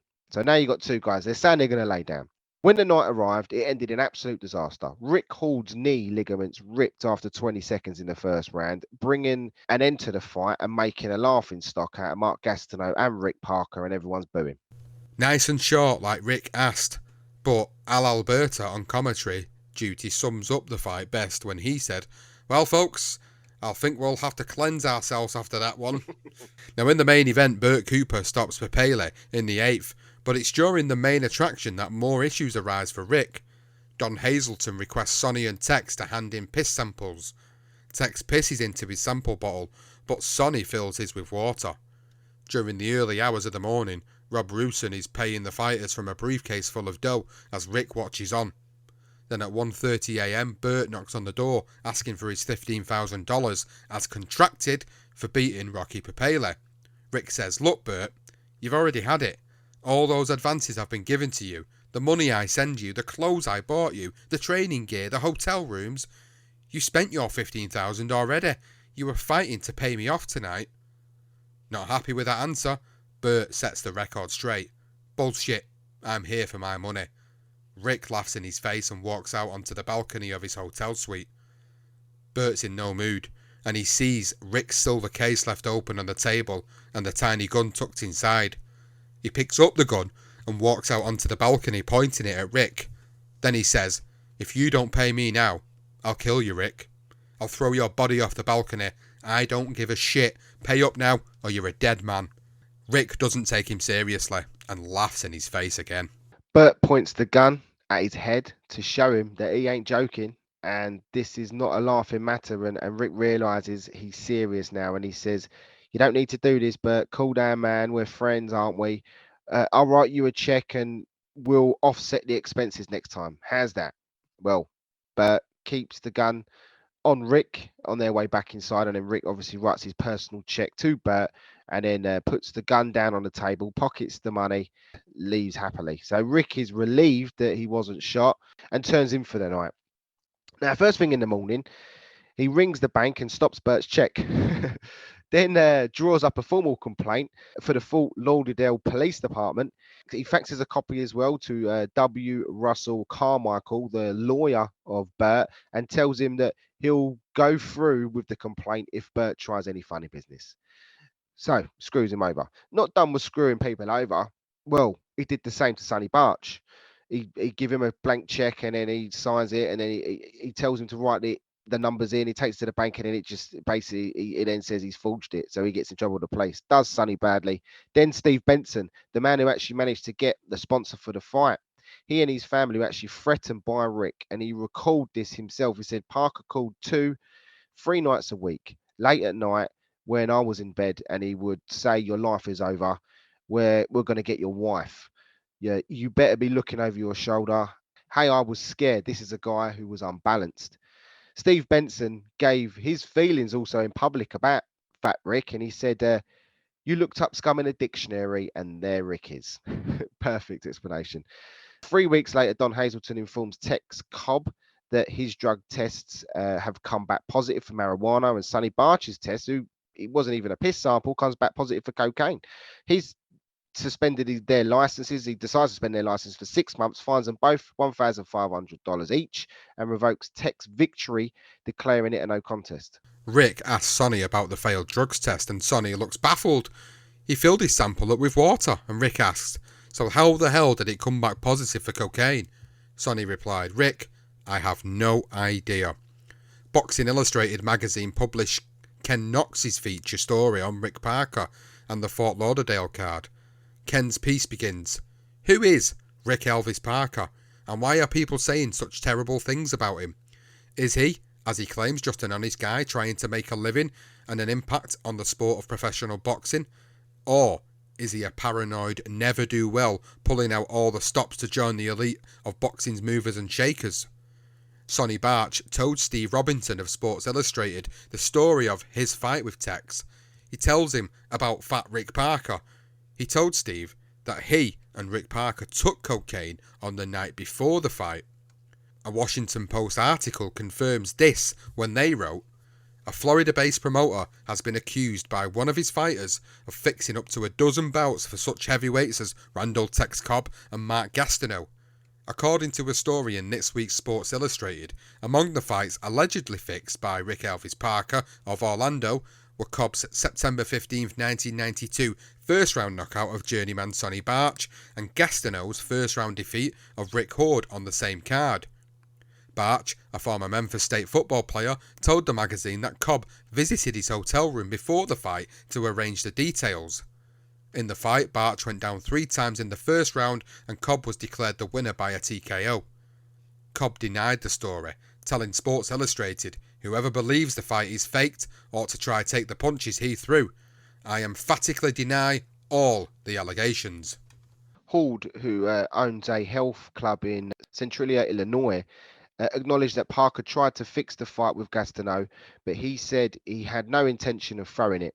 Parker denied he had not fixed any fights, saying, "Never, never, never, never, never in any fights I've been associated with have I paid anyone to take a fall or take a dive for anyone." Well, now everyone is sick of Fat Rick Elvis Parker. He is not liked by anyone in the business and no one wants to work with him anymore. Rob Rosson actually sent him his resignation letter and to Rick and then later called him a monster to the press. Don Hazelton said that he was everything bad about boxing come to life. And he actually later admitted that Rick had threatened to hurt him legally, physically, any way he could think of. Even his rival promoter, the South African Cedric Kushner, said, "I wouldn't piss on Rick Parker if he was on fire in front of me." Rick is officially fucked and he still won't give up on his dream though, and his revenge is on his mind. So he calls Tim Anderson on Wednesday afternoon, the day before Thanksgiving. And Rick says, "Look, Tim, I have something for you. You ready? You ready to fight Mark Gastineau again? And Tim replies, oh, right. I have to take another dive, right? Rick then replies, it's not like that, man. What's it like then? Am I going to get paid this time? Am I going to get my $178,000? And Rick says, you're going to get paid good, Tim. Mark's giving me nothing but problems. You're going to knock him out. And Tim's just replies, am I? And then Rick obviously begins his pitch with, you're going to knock him out, buddy. I need you to do me that favor. And Rick goes on to explain more about his contract with Mark Gastineau. He says that when Mark loses 2 fights, he no longer has to pay for his expenses, but still retains the right to act as his promoter. Rick offers Tim flights from Oklahoma City, where the fight will take place, money up front for expenses, and a week's accommodation in a good hotel. He offers to fly Tim's trainer, Billy Lucci, in from Canada and $3,000 for the fight itself. Tim tells Rick to call him back. He wants to ask Jim's advice, who says, this is a setup. They're going to burn you, Tim. He calls his father and asks him for his advice, and he said, it's a setup, son. Don't go. Don't take it. Tim takes the rematch, even though everyone who had his best interests at heart told him otherwise. Diane said, Rick kept dangling the plastic carrot and Tim kept going after it. That was the story of their relationship. Tim recalled years later, I'm not sitting here believing that Rick was happy with me. I'm not that naive, I just didn't expect it to get so out of hand. Tim said he was once again asked to take a dive, but chose not to. This time the fix was in, but without the knowledge of Tim Anderson. Rick carefully selected Oklahoma as the state to host the rematch because he knew there were no boxing commissions. He also made sure that Tim's trainer, Billy Lucci, remained in Canada and was unable to travel. The snowstorm helped him with that excuse. Tim arrived 2 days before the fight and waited for Billy to arrive, but he never did. So now he was on his own, alone with the Sharks. On December the 3rd, 1992, Tim Anderson enters the ring with his cornerman and another guy he has never seen before as his second. Steve Thomason was the referee who would oversee the most bizarre fight, and he spends more time running back and forth from the ring to the dressing room while Tim is left waiting and waiting. It's taking so long for Mark to enter the ring that Tex Cobb climbs into the ring, takes the microphone and tells stories and jokes to the crowd just to keep them happy. 40 minutes later, the music starts up. Mark Gastineau makes his entrance, followed by fat, slimy, stinky Rick Parker. While he was waiting, Tim had been drinking water from a paper cup that he said tasted warm and sweet. There was one TV camera, the one that Rick would keep for himself. There were no commentators, no television viewers, just a tiny crowd. By the time the fight is ready to start, Tim had been kept for a total of 45 minutes, he said. 45 minutes is insane. He should have left that ring. When the fight starts, Tim is okay. After the second round, he began to feel sick. He said, by the third round, I was lightheaded, nauseous, and hallucinating. Tim believed that the water had been poisoned, that they drugged me. In the third round, I started to feel nauseous. I was seeing colours, and it seemed like there were more people in the ring than there were around the ring. Another strange factor in all this is that the referee called Houston Parkins said he was the third official in the ring that night. He actually said, so this is crazy, but he reckons he was refereeing. And he kept saying that, so this is what he's now saying. So this is Houston saying this about Tim. He kept saying he was lightheaded, dizzy, and said he was going to throw up. And I thought maybe Tim had eaten something bad. Gastineau didn't even hit him, and it probably wouldn't have even mattered if he had. He had no punching power. Gastineau couldn't even beat me in a fight. Great quote. But Houston, this is crazy, right? So apparently Houston honestly thought he refereed this fight. Right, he swore on oath in a courtroom that he said he was on this fight, but he wasn't. It was a guy called Steve Thomason, like you just said, Sean. He is documented as the referee on BoxRec. It was confirmed by Tim as well. That says 100% it was Steve. It was no way Houston, but apparently Steve forgot. I don't know. It's just a fucking mess, the whole thing. Tim somehow lasted, even though he's hallucinating, seeing colours, but he lasted till the sixth round, even though he didn't even know where he was after the third. What an absolute hell of a shit show that was. Well, Doc Anderson was finally knocked out with a punch to the chest near his throat area. He went face down and was counted out. Rick jumps into the ring and lifts Mark up like he's just won the World Heavyweight title. Someone in the crowd shouts, "Get a doctor!" because Tim remained on the floor in the corner, unconscious, for almost 5 minutes. Doc Chumley, the ringside physician, nursed Tim back to his feet and then back to his corner. Doc Chumley and the second that Tim had never seen before got him to the dressing room, where he laid down on a rub-down table. He began to throw up into a bin, and continues to vomit and doesn't stop until Doc Chumley sticks him with a needle full of compazine. Tim Anderson is unaware at this point, but this will be his last professional fight and ends his career with a record of 27-16-1. Afterwards, Tex Cobb wins his fight and the night is over. Rick Parker tells Doc Chumley that Tim Anderson has recovered and returned to his hotel. Everybody leaves except Tim Anderson. He was found 3 hours later by the caretaker, who was locking up. He found Tim Anderson laying in a pool of his own vomit. He was rushed to hospital for a medical, and they stuck him on an IV, but because they didn't know what drug he had taken, they couldn't help him, so he was discharged. In the early hours, Rick is driven back to his hotel room by Rick's limo driver, Dennis Jones. Somehow, from contacts somewhere, Rick managed to obtain spiked water with chemical agents of an unknown kind. The next morning, Tim goes to speak with Rick in his hotel room to collect his money. Of course, they get into an argument in front of Rick's entourage. And this is what Tim recalled. He said, "I said, Rick, you guys drugged me. I can't believe it." And Rick says, "Mark was in great shape. He just beat you." Then I said to him, "Look, I'm not going to beat George Foreman. I'm not going to beat Larry Holmes. But I'm not going to lose to Mark Gastineau in a fair fight. Never. You screwed me." Rick then told Tim, "Doc, you cost me $8 million with the shit you pulled in San Francisco. If you had done the right thing, none of this would have happened. You go home and you keep your mouth shut about this." Rick pays Tim $2,000 for the rematch and $1,000 extra that he had owed him from the first fight, apparently making it $3,000. Either way, he got paid. Tim returned home to Fort Lauderdale, was still feeling the side effects from these drugs, this poison. He remembered falling asleep and not waking up for 3 days. Tim knows he needs some assistance now. He surrounded himself with people that, it's just crazy. And he decides to move back with his old mucker, Jim Murphy, who notices a change in him as well. And this is what Jim said. He said he was never the same. He couldn't get out of bed. And when he did, he would bump into things. He had vertigo. And all these doctors tried to pinpoint the problem, but they couldn't find anything. Tim believed that he was actually dying at one point. He was in a really bad way and was unable to move around freely anymore. And Jim Murphy said that he was bedridden for like 6 months and he was always being sick.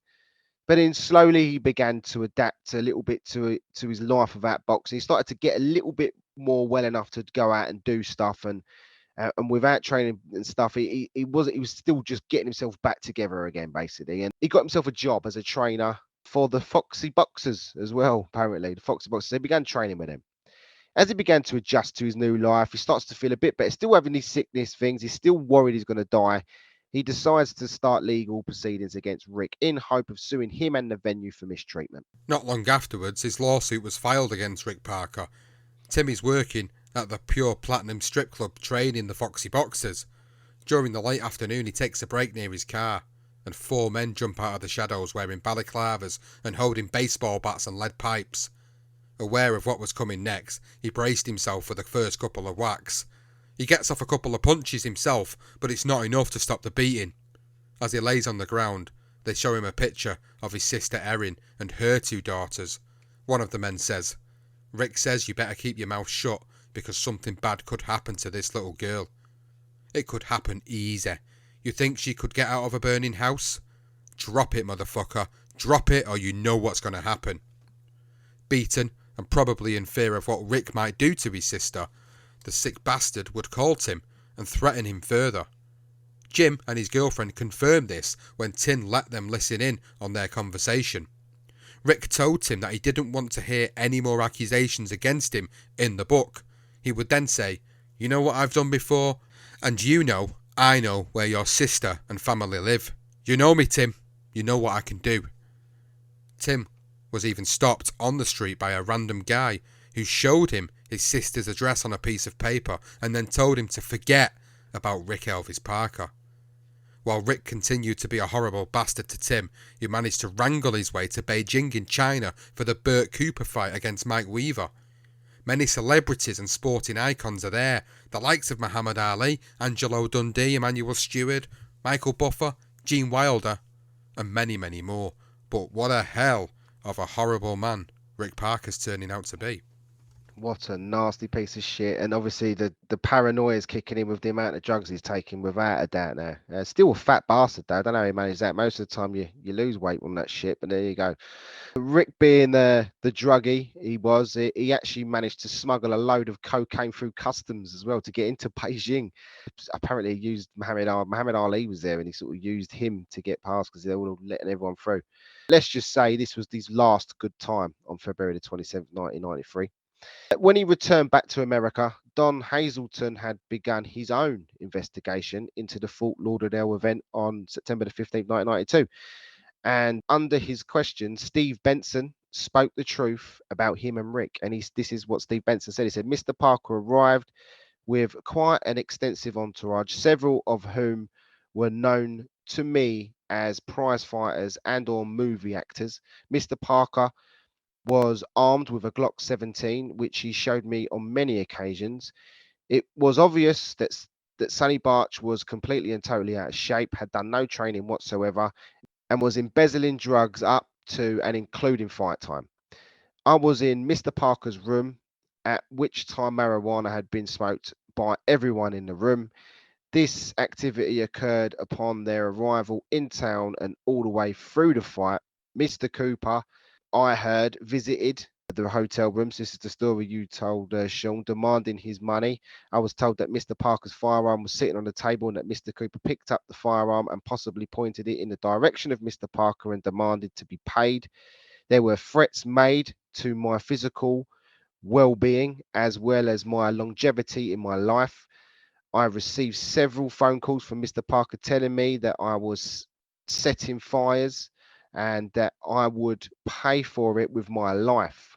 I subsequently found that I was by no means the first person to be in this position. No, he wasn't. Several, but it's just another person. This is just a great story by a guy that confirms all these stories we've been telling you guys, and another guy that's having to deal with this shit from Rick Parker. From Don Hazelton's investigation, it transcends into an FBI inquiry. And they actually call it a name. They call it the Dirty Gloves investigation. And from that inquiry, a television show called 60 Minutes was broadcast in April 1994. Now that show covers the fixed fights involving Rick Parker and damning testimonies from all of his old cronies. You can watch it on YouTube, and this is Rick on there attempting to play it all down as lies, and he says, "These people that are making these accusations about fighting are a bunch of low-life, scumball pieces of crap, liars, thieves, drug addicts, or people that are motivated for greed or their own personal desire for gain. They want to harm me, destroy me for their own selfish reasons." Fat Rick is officially done. Diane tells Tim that he's got fatter, that he's living broke in Houston with a woman called Teresa, who he has kids with, and more on the way. And he doesn't see his older kids, Holly and Chris. That probably cheered Tim up a bit, but his mood turns blue once again. He visits a doctor who sends him to a toxicologist. Test after test comes back negative. The toxicologist tells him it's like looking for a needle in a haystack. After 2 or 3 days, it is already too late to find any poisons that metabolize quickly. Others can lie in the blood or liver for years, hidden unless looked for by name. Everywhere Tim turns, he meets a dead end. He is determined to learn what was used to change his life so dramatically. Tim asked Diane to contact her brother under the pretense of paying him $45,000 for an interview to be used in his book, Liars, Cheats and Whores. Rick needs the money, so he accepts to meet with Tim and the meeting is set for April 28th, 1995 in an Orlando hotel room. Tim tells Jim Murphy about the meet, and he insists that he go there with a gun for his own protection. So Jim, obviously thinking he's going to have an entourage, he takes Tim to the P&D Discount Guns store, where Tim buys a 5-shot .38 caliber special. On the day before the meeting, Tim told a friend who was never called to testify at his trial that he was determined to find out what was in his toxins and what was used to poison him. Tim never told Diane that he had purchased a gun and that he was taking it with him along with a Bible and 3 handwritten letters. Tim and Diane are accompanied with Rick's 14-year-old son, Chris, because he hasn't seen him for years, hasn't seen his dad for years. They arrive at the Embassy Suites in Lake Buena Vista, Orlando, room 205. Now, after a few minutes of getting reacquainted, I'm talking just a few minutes, I think they have a picture. Rick has a picture of his son. Rick asks his sister and son to leave the room so he can talk to Tim about business. So not long into their chat, Tim demands to know what drugs were used to poison him. At first, Rick denied any knowledge, but then he said, "We didn't give you much. It was just basically to get you a little dizzy and make you lose the fight." Tim explains to Rick that it's done more than make him dizzy and that he needs to find out what it is before it's too late. Tim then takes out a tape recorder, rolls the tape, and asks the question about the poison. And Rick replies, "Fuck you, Doc. That's the fight business." And he picks up the tape recorder and throws it into the kitchen. And that's when the button pops up and the tape stops recording. Desperate, Tim said he pointed the gun that he had now at Rick and continued to demand what was in the drink, what he poisoned him with. Rick apparently said, "I don't know what they put in it. A little bit of this, a little bit of that. I don't remember." Realizing now that Rick was always so coked up out of his face, he may well not have remembered what the hell he had have put in that drink. It's a strong possibility he didn't know. So he puts the gun back down by his side. At that moment, Tim says Rick flipped out and started shouting at him for pointing a gun at him. Rick then promised, "For that stunt you just pulled, your sister Erin is dead." Tim said, "The next thing I remember is rolling him over and counting the bullets. I counted 8. He was sideways and I rolled him on his back. I counted the bullets in his thigh, his groin." Tim had unloaded the chamber on Rick, reloaded and unloaded 3 more into Rick. He was shot 8 times, and Tim explains in a taped police interview on April 29th, 1995, "I shot him in the knee. He fell down. I knew then I wouldn't get him on tape. I thought, I'm going to take care of him. I shot him a couple more times. He was crying and I'm thinking, I've got to take care of him, make sure he's dead too. I shot him a 5th time. I got like about 12 bullets with me and it's a 5-shot gun and he's saying, 'You've got to help me,' and I'm like, my God, he's still alive." I had to get new ones. I went over to the sink trying to reload when he was rolling around. It was seeming like there wasn't very much blood. I dropped a couple of bullets. I picked them up and filled them all in.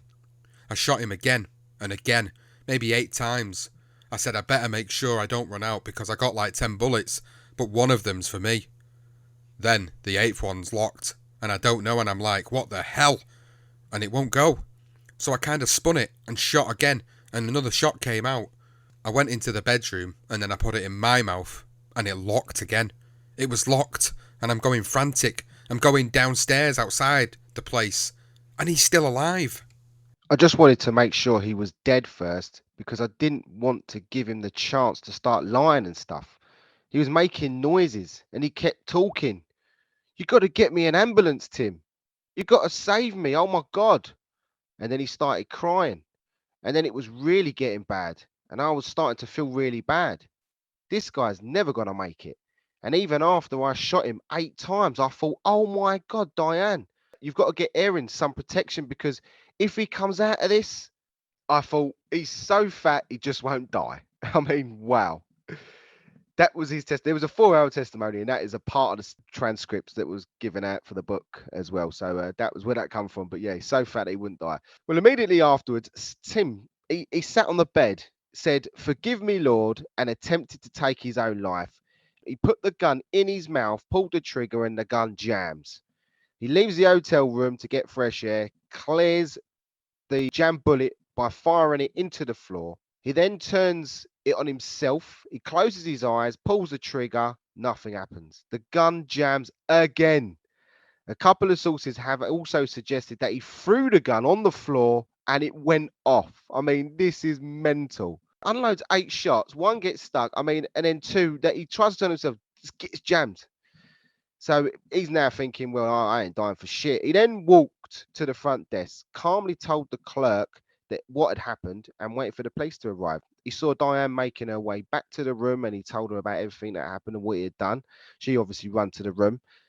Later, while being questioned by detectives back at the police station and without the benefit of counsel, he told them that he wanted no trial, just a quick date for the electric chair. While waiting for his day in court, he is sent to county jail. And this is what he says. Again, this is from Tim Anderson. He said, "I got beat up in my cell in the Lead County Jail. Two guys just walked in one day and attacked me. They beat me up pretty good. It all gets back to the Parker stuff, no doubt. There were other people involved, other promoters, other fighters. They're getting prisoners to threaten me. I just don't know who exactly is after me now." He was obviously a man in great physical and emotional turmoil. When news of his arrest circulated throughout the boxing community, no one was at all that surprised that fat Rick Elvis Parker was killed at the age of 39. In fact, his sister Diane said, over the years there were so many people that might have wanted Rick dead. He wasn't a very nice person and took advantage of a lot of people. I'm not surprised someone killed him. I'm just surprised that Tim did it. Those who knew Tim Doc Anderson were also in disbelief. His father said, "There is nothing in Tim to suggest he'd be capable of something like this without a lot of provocation. If he felt his sister was threatened, that would be enough, not just for him, but for anybody." Erin, his sister, was devastated, not just by her brother's actions, but by what role she inadvertently played in the whole awful saga, and she said, "I never heard about the threats until Rick was dead. I wished he had told me earlier. There is no way on earth my brother would kill someone. At first I was angry at him. It's just so hurtful that he's not in our lives anymore." Tim Anderson's trial began on May the 13th, 1996, 382 days since the murder of Rick Parker. 4 days later, the jury gave their verdict of guilty of murder in the first degree. He was sentenced to life without parole. Everyone was shocked. Even the jury were in disbelief. The day after the trial, jury foreman Vincent Runfola wrote to Judge Conrad and said, "We are all going to write you a letter during the pre-sentence investigation requesting leniency for Mr. Anderson. We now know that we never had that chance. Most of the jury members walked out of the courtroom feeling blindsided. Yes, of course Tim deserved to go to prison for murder, but not without parole. Murder in the second degree was probably the more correct sentence in this instance, with the option of parole, or even manslaughter, considering the trauma that Rick had put Tim through." Another jury member, Felicia Walters, also wrote to Conrad, the judge, and sent the letter as well to a newspaper. And this is what it said. It said, "Once we agreed the verdict, many of us cried, and silence filled the room for what seemed like an eternity. It was then that we all decided to write you a letter prior to Mr. Anderson's sentencing to request leniency. At the time, we had no idea that on returning to the courtroom that Mr. Anderson would be sentenced to life with no chance of parole. Most of us left that evening feeling shocked and misled." Then there were several factors that had to be taken into consideration, but it would seem like the prosecutors did a better job than the defendants at convincing the jury, clearly. Plus, the fact that Florida is a tough law and order state, so the prosecution was adamant on convicting a high profile client, regardless of the circumstances he was put under. The fact that Tim had bought the gun not long before he committed the murder, the three letters as well, which we're going to come to, that were in the Bible.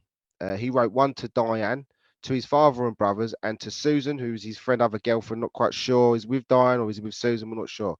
But in one of those letters, he writes the words, "I am giving my life up to kill Rick. Rick Parker is responsible for the drugs and the poison I was given. He then wrote an eye for an eye, a tooth for a tooth, a foot for a foot, and a life for a life. The evidence points towards premeditated murder with the intention of taking his own life after. However, the gun jammed, so he was unsuccessful. Crazy, but it happened. When the gun was actually inspected as well to see if his story was true about this jamming 3 times, once when he tried to shoot Rick and twice when he tried to shoot himself, that his story holds up. The examiner said yes, this wrong with this gun.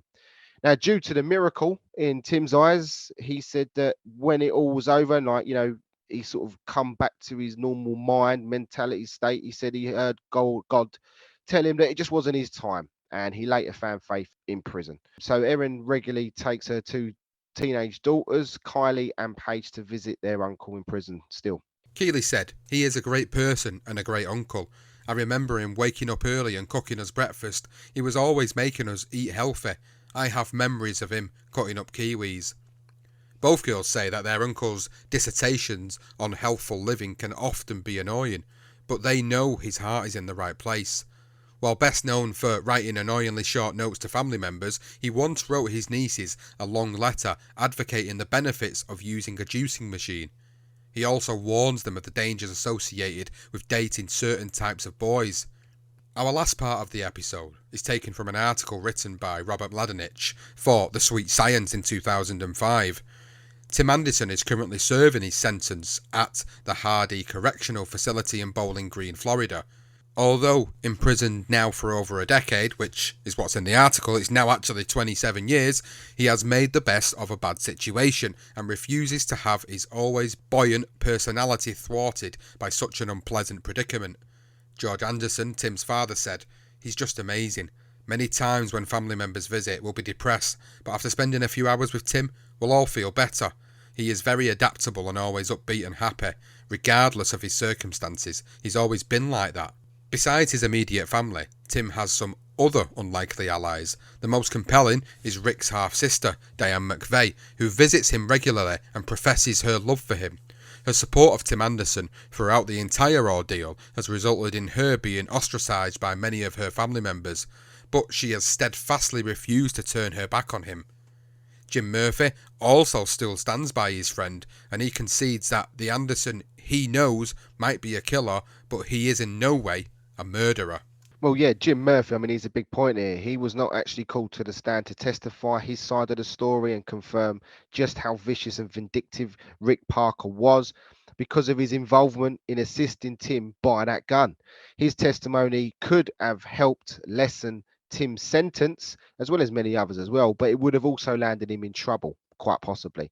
And for that reason, Tim refused to allow him, his long-term friend who stood by him throughout, to stand up, go on the stand and testify. Now, Jim actually believes some punishment might have been warranted, knowing his best friend will die in prison, barring a legal miracle by Marcia Silvers, a Miami appeals attorney who was working and still is, I think, is especially painful for him to see. He and others wholeheartedly believe that by granting clemency, as Governor Jeb Bush was at the time, since 2005, it's now Ron DeSantis, a strong advocate of the death penalty. So this was Bush, that was a strong advocate of the death penalty, would show he has heart while not putting the community any risk. I mean, he's not a danger to society. Let's be honest.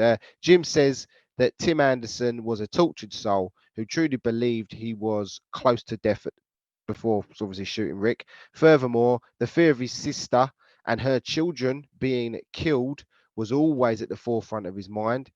Jim was asked if he could think of a less likely killer than Tim Anderson, and the muscular Murphy took a moment to think about it before answering Mother Teresa.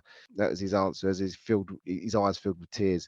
Now, although all of Tim Anderson's appeals have been exhausted, this Marcia Silvers back in 2005, who was referred to his case by a prominent Florida defense lawyer, a guy called Roy Black, is working pro bono to get either executive clemency granted or retrial based on some newly discovered evidence. While she admits that it's an uphill battle, she is holding out hope that others will also realize that she perceives it to be an injustice of Anderson's incarceration. This is what she said. She said, there are a lot of inmates who deserve to be in jail a lot more than Tim Anderson does. Marcia Silvers added, the facts of this case are so unique, and Tim has the support of so many solid citizens.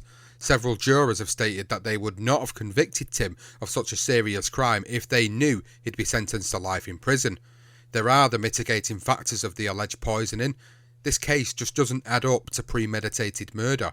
I firmly believe that this act was committed in the heat of the moment, which amounts to, at most, second-degree murder, but most likely manslaughter. I work on a lot of high-profile murder cases for lots of money. I'm not even being paid for my expenses in this case. The reasons are simple.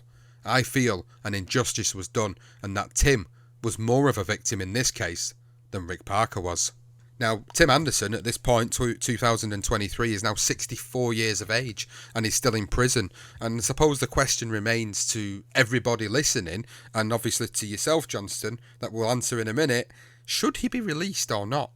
And I think it's a difficult one, isn't it? It's difficult because everybody's laws are different in the world.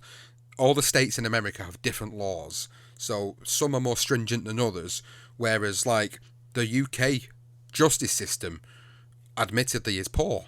Like, we've seen people get done for murder in this country, and I mean like serious murder, like with the complete intention of going out to kill somebody who had not been victimised by the other person who was murdered, and just go out and randomly kill somebody, and they get life, which is 14, 15 years, and then they're out after 14, 15 years. Like, life in America means life. It means you are there for the rest of your life. Life in the UK isn't the same. So for me, like, looking at the whole case, the whole situation, I'm no defence lawyer, I'm no expert on this, and obviously murder isn't the way to get over and solve the problems, but look at the stuff that Tim Anderson was put through by Rick Elvis Parker. You know, the man, Rick Elvis Parker, he's worse than Don King. I mean, I thought Don King, with some of his slippery tricks, was a real bad case, but this just goes one step further. Rick Elvis Parker was clearly a nasty, nasty man, wasn't a very nice man whatsoever, and these stories and the accounts by the people who lived through that period of time, who knew him, admit to that. His half-sister admitted to that. So I think it's pretty obvious by all them accounts, there was a lot of provocation going on here. A lot of provocation. That doesn't justify the fact that Tim Anderson killed Rick Parker, but what it does do is, as the defence lawyer says, Marcia Silvers, it does mitigate certain elements of this case. So, with me being no expert, my initial thoughts on this is that it should have been redone, the trial. It should have been done again, and it should have been changed, and maybe his sentence will have been served at this point. The guy's still in prison, man. The guy's still in prison. And 27 years down the line, he served in what the UK's equivalent would be nearly 2 life sentences. So to me, I feel like something has to give here, something has to change, and I hope that something can change for him, because although I can't condone the fact that he's murdered someone, what I can understand is that there are a lot of mitigating factors to it, and that this guy was clearly not a very nice guy, and I'm not saying people deserve to be murdered, but this guy literally brought it upon himself. He did. He did, and also, I think you've got to take into consideration that Tim wasn't right. I mean, he wasn't well physically from the poisoning, clearly. He just wanted to, if he'd have just been identified the drug and they could have told him, then he could have sort of cracked on with his life. He wouldn't have even bothered with Rick. He wouldn't have. Yeah, I think the fact is, he said, I got $45,000 to give you, and then he didn't have any money. That was just a scheme to get him to meet him, because he knew he was desperate for money. That's where they're talking about premeditated. The fact in his letter is basically saying he's going to murder him. He buys the gun, but with intention of self-defense, and even just with his description when he shot him, and he was like, I've got to get rid of him, I've got to keep going until I kill him, because he's going to kill me, otherwise he's going to get me sister. So there's so much in there, like the testimony, the letters, the fact he buys the gun. But I do feel that he was unwell. I think he was clearly, I think the shit he'd seen and been through, seeing Joe Derrick walking in, to seeing him, his head blown off, seeing that young boy dying and Rick getting away with it, no one getting prosecuted for that murder, for that young lad who was laying in the car lot. That's the sort of stuff there. None of that was brought up in this case as well, Sean. That's the one thing. I mean, in the book we mentioned, I mean, that is a great, he literally goes through the whole case, and there's so much that isn't brought to the attention of the jurors because it goes away from boxing. There's certain people that should have been interviewed that wasn't interviewed because they felt that it was moving away from the murder. But in actual fact, you needed to get the bigger picture, like we've just presented you here, like the book does, like anything else you may listen to. I think every person paints the same picture that Timothy Anderson doesn't. He deserves to be in prison, but it's very, very harsh on him to be sentenced to life in prison with no parole. I mean, it looks like by the looks of things as well, Sean. There was a lot of stuff going on in 2005 with this article as well, and people really pressing to try and get him out of prison. But since then, it's just gone a bit quiet. There was a documentary that was filmed from someone, and then now that's been removed. So no, I think personally, I think he served his time and deserves to. He ain't gonna look. At the end of the day, he's made a mistake. He's done his time. Don King murdered someone openly in the middle of the street by stamping his head in. He'd done his time and come out. It doesn't seem right, Tim. It's just how it goes. It depends, like you say, Sean. It depends what state you're in when you do a crime like this.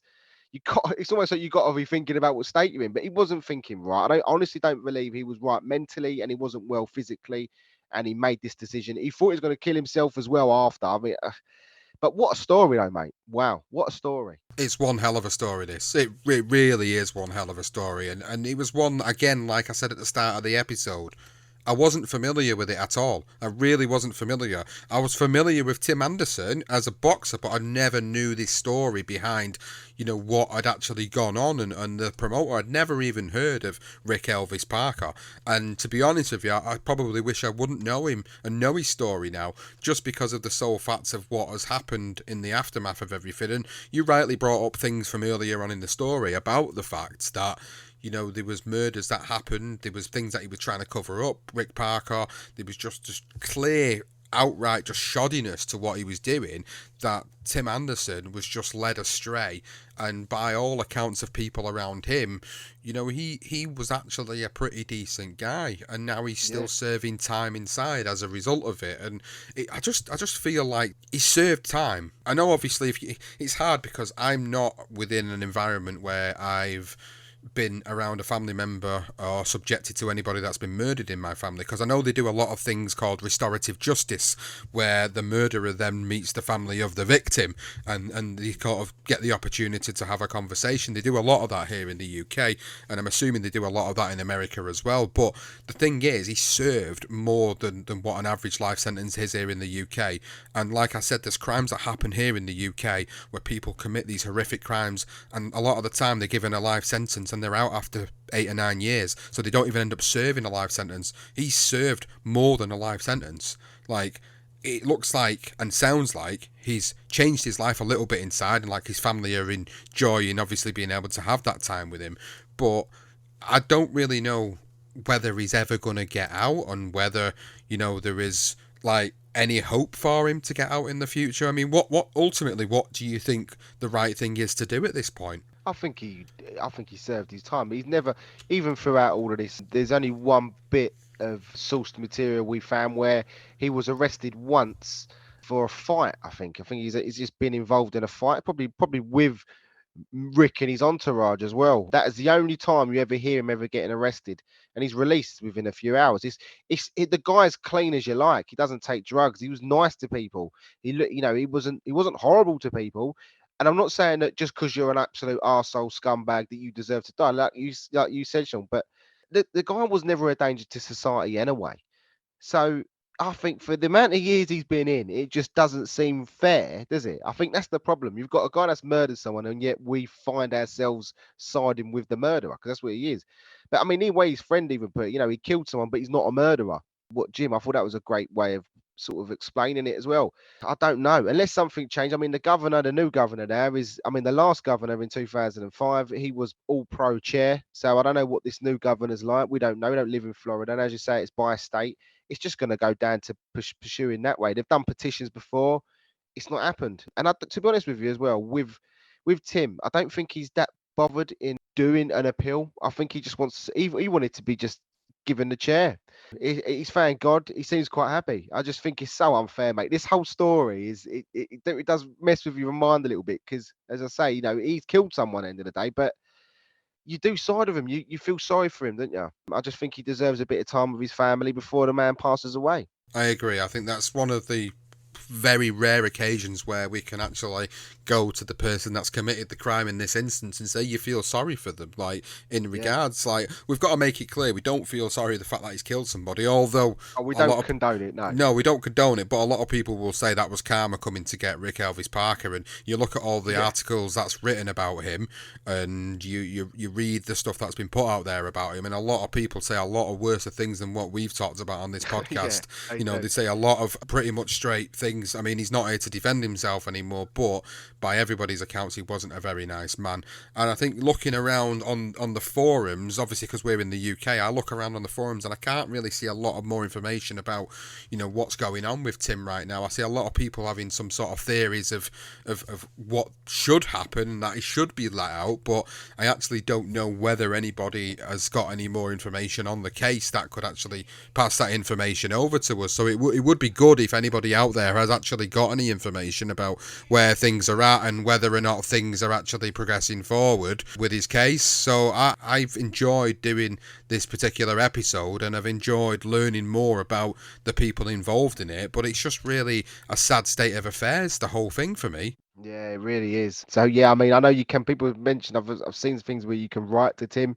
So if anyone really likes the story, it's like, wow, I'll write this guy a letter and tell him. You know, I don't know. Some people like to do things like that. We may even do it just because we'd like to get something back from him. And you know, as we do our after show, maybe that's something we could do and sort of bring to you then if we do that and we get a reply. That's that. I mean, that's sort of how strongly you feel. It's almost like a Hurricane Carter, isn't it? But even worse because I mean, it's not even worse because he has done it, but he's done his time. He should be let out. Yeah, it's a tough one to take. It really is because you do feel sorry for the guy who was in a real bad mind state at that time as well. I think the other thing as well is that I did read is that with they need new evidence, and I don't think anyone that really was involved in Rick wants to come forward. I don't think because I think the problem is if people do come forward, it opens the door for other stuff, and they can find themselves being incriminated in probably other stuff that Rick was involved in that we haven't documented and people don't know. They're going to keep it internally. If you're murdering someone very early in front of a group of people and nobody speaks about it, then you can only imagine what else they've got up to, being around women all the time. Who knows what can of worms you open if someone has the bottle to step forward. And I think that's another problem, Sean. Absolutely, and if anybody knows any information about Tim Anderson, whether you know he can be contacted, we would love to write him a letter. You know, we would love to write him a letter and just reach out and you know by the means of that try and get some sort of statement from him, really, just to sort of see where things are, because like Yeah, genuinely brilliant. we do these episodes because of our curiosity, because of our love of boxing and love of true crime. But you know there's certain moments that we have ourselves where we come across certain individuals within the sport that we feel like compelled to actually want to speak to them. I mean, you've heard Legendary Nights, you've heard us speak to Teresa Tapia. You know, we've got other things coming up in the pipeline with other Darker Side of Boxing episodes. So for us, it's like it's a huge thing to kind of know where things are at and where things have got to. And this is a case where the person that's committed the crime is still alive, but seemingly seems like the one that really should now be in a position to actually live out the rest of his days, and seemingly looks like he's going to be left to rot for the rest of his days. So I'd be really interested to know any other information, any ways of contacting him. It'd be really good to hear from anybody that's listening from the US that could help us out with that. So if you can help us out with that, then please drop us an email at beyondtheropesboxingpodcast@gmail.com. I'd love to hear from you to sort of hear whether there's any way of doing that. Johnston, it's been a topsy-turvy episode with many different Yep. horrific, comical, harrowing stories in it, and I hope that everybody listening, I hope you've enjoyed the episode, for better or for worse. And if you have, please do let us know on social media at darker_side_pod on Twitter, and you can find us at the BTR Boxing Podcast Network on Facebook, Instagram, YouTube and TikTok. Please subscribe to us on Apple, Spotify or Google Podcast or any available podcasting app out there. And finally, I want to say a big thank you to the patrons of the BTR Boxing Podcast Network for all your support. We hope you've enjoyed the ad-free version and early access to this episode. And for everybody else, thank you so much for listening to this particular episode. We really hope that you have enjoyed episode number 5 From exploitation to murder, the story of Tim Doc Anderson and Rick Elvis Parker.